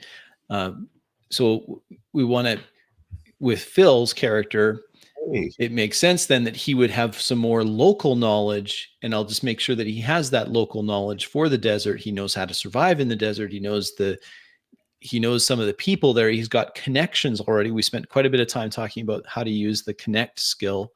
Well, here's an example. Phil would have his character as he's described it to me. Makes a lot of sense that he'd have the connect skill because he's organized a militia and he's running this militia. He's probably the best militiaman that they have in these freedom fighters, these desert nomads. I have a secret though. Well, and every player should have a secret. Yeah. Don't say the secret. Yeah. And you'll notice when I pull my turban off and I have a long, beautiful flowing hair. Oh, nice secret, Phil. I was going to challenge someone to play a female character. I was going to say, I thought you were just like your secret was that you were sick. He's sick. Yeah. Well, sort of. I'm a leper. Turns out I'm a leper. No, not He's an sick in elf. that sense. Like sick, He's like an elf. people with a turban with the long hair underneath. Yeah. It's normal in my culture. How Yeah, dare you. exactly. Yeah. Exactly. Do you want to do like do you want to run us through this so we can choose background stuff like that, or you have to go? Did you guys already roll dice? They already rolled dice. So Yeah. let's get Phil to roll his dice. 46 dropped lowest 6 times. Boom. All right, can you fill this in for me? And you can yeah, I sure can. Just go ahead. All right, thanks. And then one of them, well, that's a lot. That's more than 46, Phil. Oh, he's done it. Oh, okay. So there's 11, 15, 12, 15, 10, right? Yeah, And there's, one more. there's a 16 above that. Oh, there's a look at 16 that. above that? Okay. Yeah, I can pull it down if you need me to. No, that's fine. Let me just write this in for you. So you have 16, 11, 15, 12, 15, 10. That's really Not good. bad. That's pretty good. And then one of those can turn to a 14. Well, we'll turn the 10 into a 14. You sure you don't want to turn the 16 into a 14? Wait a second. Guess we're doing it in order, right? You can. Stat Yep. I want. You No, can, you don't have to. but you don't have to. Oh, You okay, can then. put them where you need. Then we'll do it. Especially Like since you have a concept already, right? You already have Doing a it in concept. order so- is when you don't know what you want to play, and well, then you choose afterward, right? Yeah. So Yeah, much, I mean, actually that's like it. something we when could have done, and like it would have avoided all the argument about you taking my concept. Oh, but what's the fun of that? Listen, Okay, I had a so- full concept. All you said was So you got those? expert fighter. And I'm like, oh, yeah, that sounds better. This is for Phil, your stats. Did you get those written down? Or No, no? Okay. but I'll- they're I'll written I'll tell down. you what I'm doing. I'm going to just do this. I was just kind of like hoping you'd do my whole character sheet. All right, Phil. I put your in the Discord. You have all of your ability scores there, I wrote them down. Alright. and you have the character sheet right there too. Let's change the screen here, and I'll show you the backgrounds, and you can each choose your background. We already have your classes picked, so this will be the last thing we need to do together potentially. Okay. What's the name of the Um, campaign of this session? That's a good question. What should we call this? Everyone has cool names. I have a hard time coming up with a cool name. Desert encroaching. No, I cannot say that. Sorry, that's not a good Encroaching. Global Encroaching. warming. term. Global No. warming. I refuse to say that. So what's Desert the is coming. The desert is coming. Legend of the Black Desert. desert is served? Oh, yeah. Okay. Oh yeah, that's good. It's called, Desert is served. Okay, we'll do it that way. the red desert. Let's make it a red desert because black desert is a game. Red Desert. So you want Okay, to we'll call it the Red Desert. I like Red it. Desert? Secrets of the red desert. Well, that sounds There like we there's go. a Yeah, community Secrets lot- of the Red Desert. Secret What'd of you the say? Red Desert. So no, they're coming now. Yeah. That's the Okay. thing. Let's. You gotta stop the encroaching red desert. You know. Yeah, that's Yeah, right. exactly. There you go. That's good. I like that. Okay. All right. So this is going to be the backgrounds. You can pick these. Let me just get them ready, and then I'll share it. Rising Sun was good too. The spawner saying chat. Rising Sands. Ooh, Rising sands. yeah, I like that one more. We're gonna go with that. Or do you Rising say sands. secrets? Secrets of the the Rising ri- Sands. of the Secret, rising sand. Everybody's secret happy of the now. rising sand. I There feel we like go. you have to have like Secrets of the rising sand. start. It's a great idea. I like that a lot. We're gonna use that one. All right. I'll make a note of it. But worlds first- without number : secrets of the rising sands. Part one. All right, Rising Sands. I like it. It's a really good name. I like that a lot. Yeah. All right, so let's share this I feel with like you. you're kind of dropping the secrets, but that's cool. No, it could be No, Secrets it of the is Rising Secret of the Sands. Rising Sands. I don't care. Secret of the Rising Sands. All right. I like Are it. we So rolling basically, we're this? just ending the red for Rising. So But you yeah. do The not have to desert roll will be this. Okay, you can pick it if you want. You can roll it, or you can pick it. So if you look at these, you can see that the backgrounds are traditionally they're more employment based, right? So Yes. if you look at it here, there is noble, Rick, if you wanted to do that.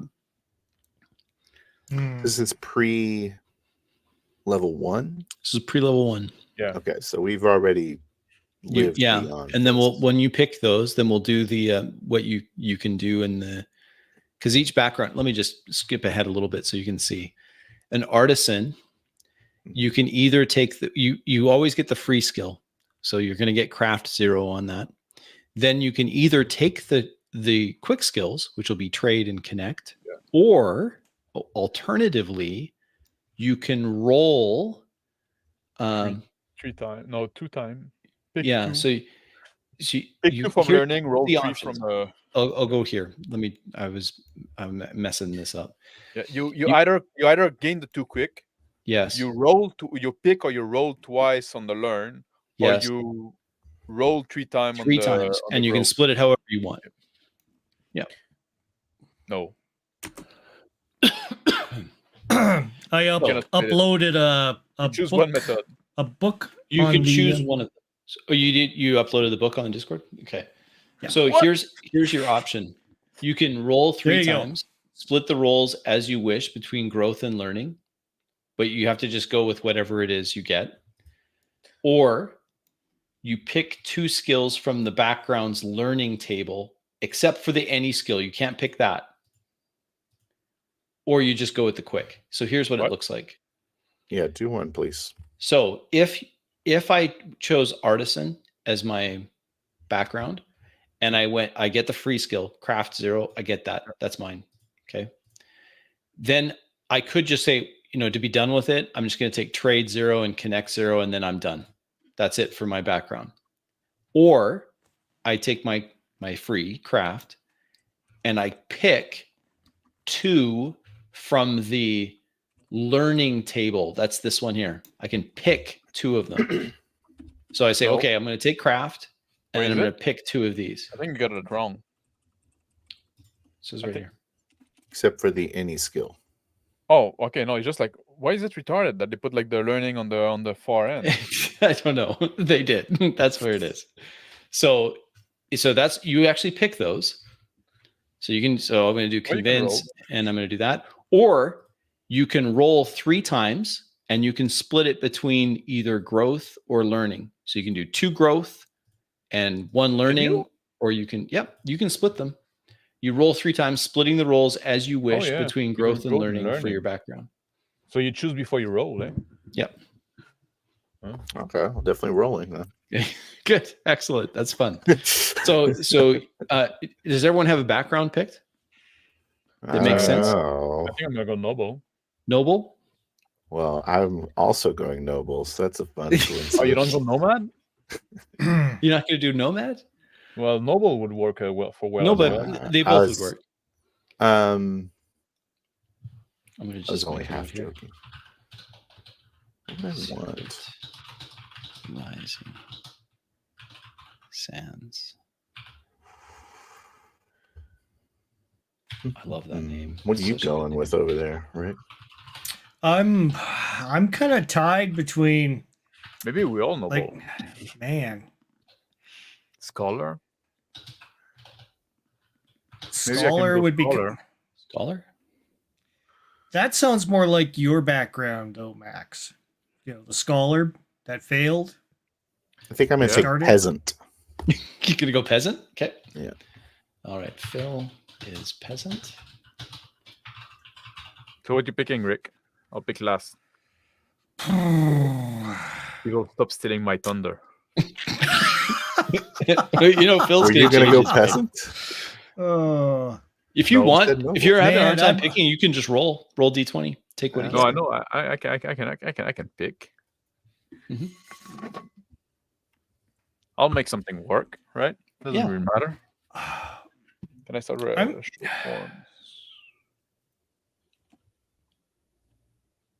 I'm kind of wondering if I should pick the physician to get a little bit of kind of a healing background too, but at the same time, because the mages they're educated, but they're also pulling the strings. They're very political.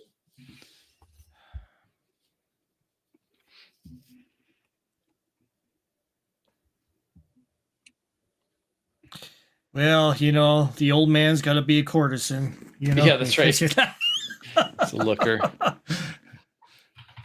I'm gonna change it to criminal. I think criminal. Okay. That makes sense. Okay, I'm taking my background as a physician. Okay, got it. And Max? So criminal physician, I'm gonna go noble then. Noble, got it. Yeah. Just going from alphabetical order then. So we're going to go to criminal first. That's going to be you, Nice. Phil. Criminal, you immediately get sneak at Easy. 0. So just make a note, sneak 0.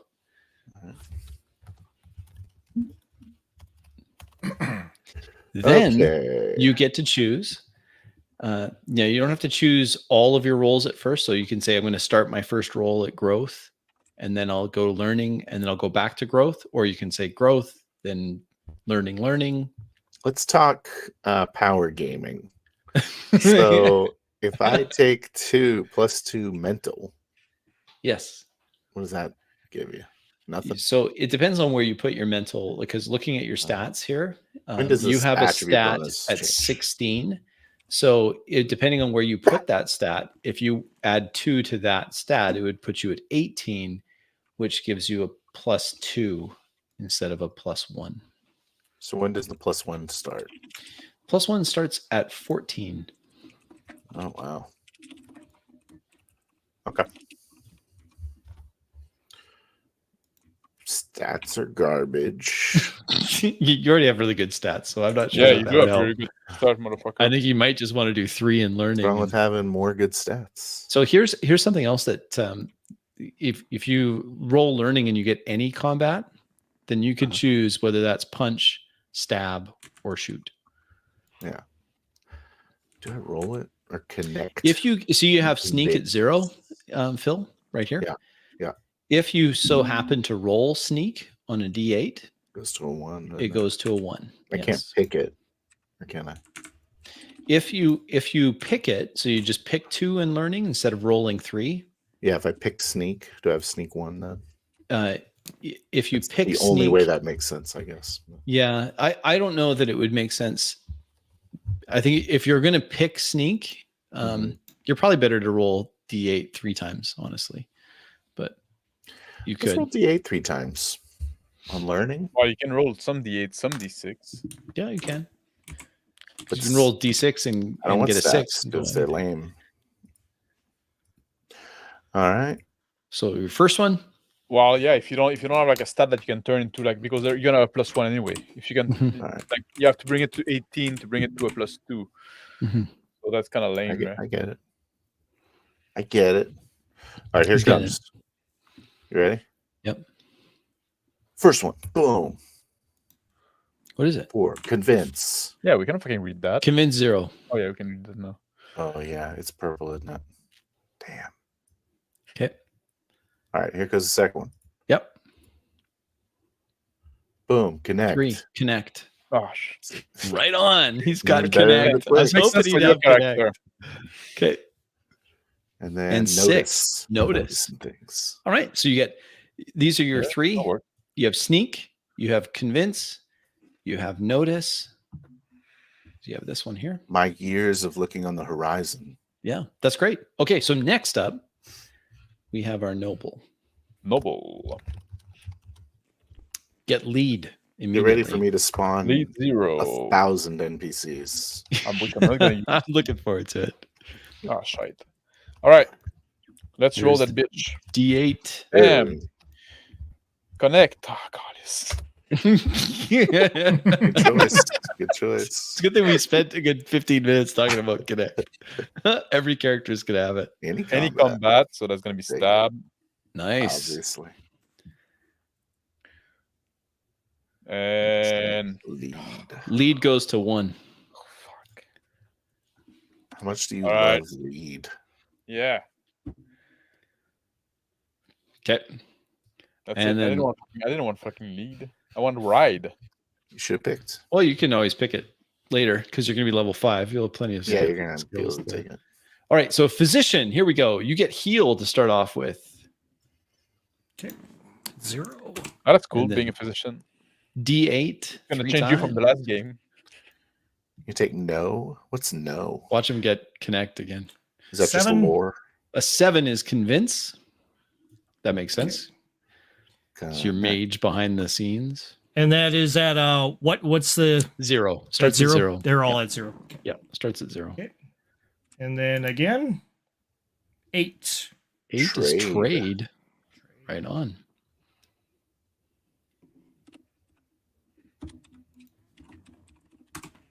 Okay. What's this? Yeah. 2. Connect. Fuck, we all have to connect. Yep, that's okay. This is good. It's a 4D game, so we'll have a lot of very friendly. Connect. Okay. Now, Rick, you are a mage, and we have a partial mage. So when it comes to that, you're gonna have to look into the book where it has the magic section. As a high mage, you'll start knowing 2 spells, level 1, and then every time you level up, you get another 2 spells at whatever level you're able to cast at. So nobody's gonna use the pre-gen you made, eh? No one's gonna use it. That's okay. I'll use them as bad guys or whatever. Example. So then the next thing you'll have to know. So the partial mage, which is you, Max, you'll always have fewer spells than the high mage. But I know that. Anyway, it's all in there. Yeah. So, and you can pick them. You don't have to do random. You can just pick the spells you want. I'll do random. But random's fun. That's how I did it. It was I'll pretty do good. random. You're gonna fail maged, right? Yeah, that's right. It's like the one thing that no one. Anyway, there's some pretty cool spells there. They seem very powerful. There you go. All right. Are we good? So what do we do next? So next, you're going to need to make your character. What? If you run into issues making your character, Phil, then we'll have to connect and walk you through. Let's roll their HP at least. Oh, sure. Now, to make your at level 5, we go back here. Let's go quickly here. Let's go back to your characters. Class. Where is the class? It's over here. So Sure. in the Like case of the 5d6 plus adventurer, 14. 2 of you are adventurers. So But we don't have the same dice pool. I think we do. 5d6 plus 10 for the partial expert, partial warrior. That's you, Phil. Okay. If you have a bonus plus 1 on your constitution, you'll add another 5 to that. So roll 5d6 plus 10. Let's say I have a bonus. Okay, so 5d6 plus 15. Okay.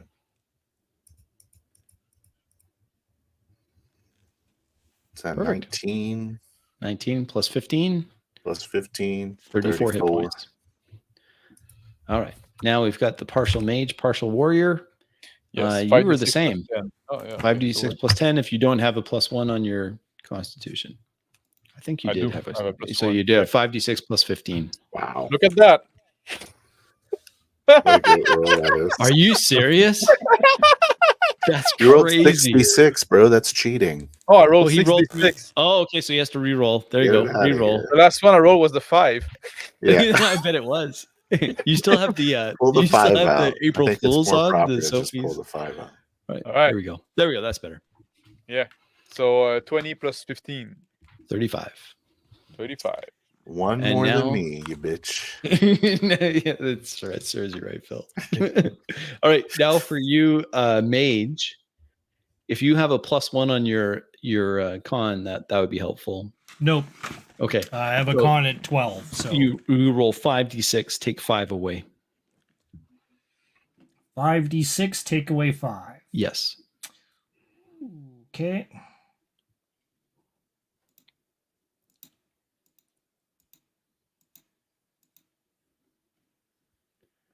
And take away 5 would be Solid 14. 14? Yep.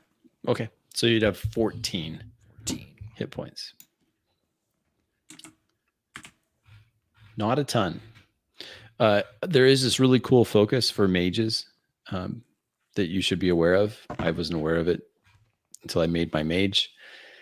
If you look at the focus, there's one that's called, what's it called? And there's armored magic, so you can use your magic with armor, but there's an even better one called, what's it called? Impervious defense. If you look at impervious defense, okay. you have an innate armor class of 15 plus half your character level rounded up.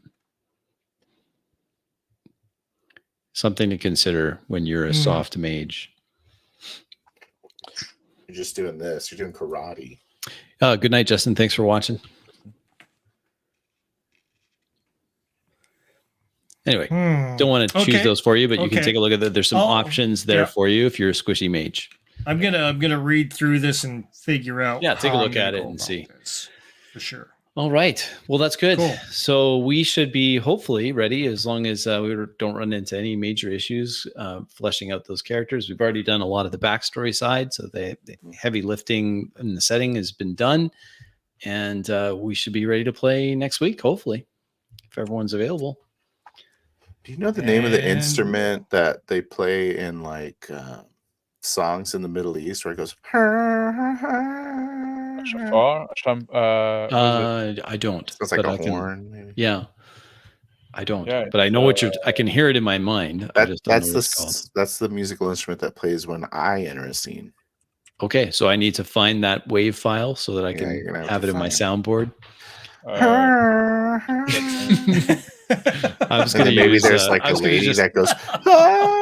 You could just clip some like the Dune.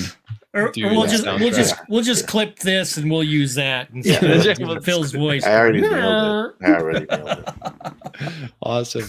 All right. Well, thanks, guys. I think we'll end the stream here as we've gone pretty far, and I think Max has finished his wine, so we can turn it off.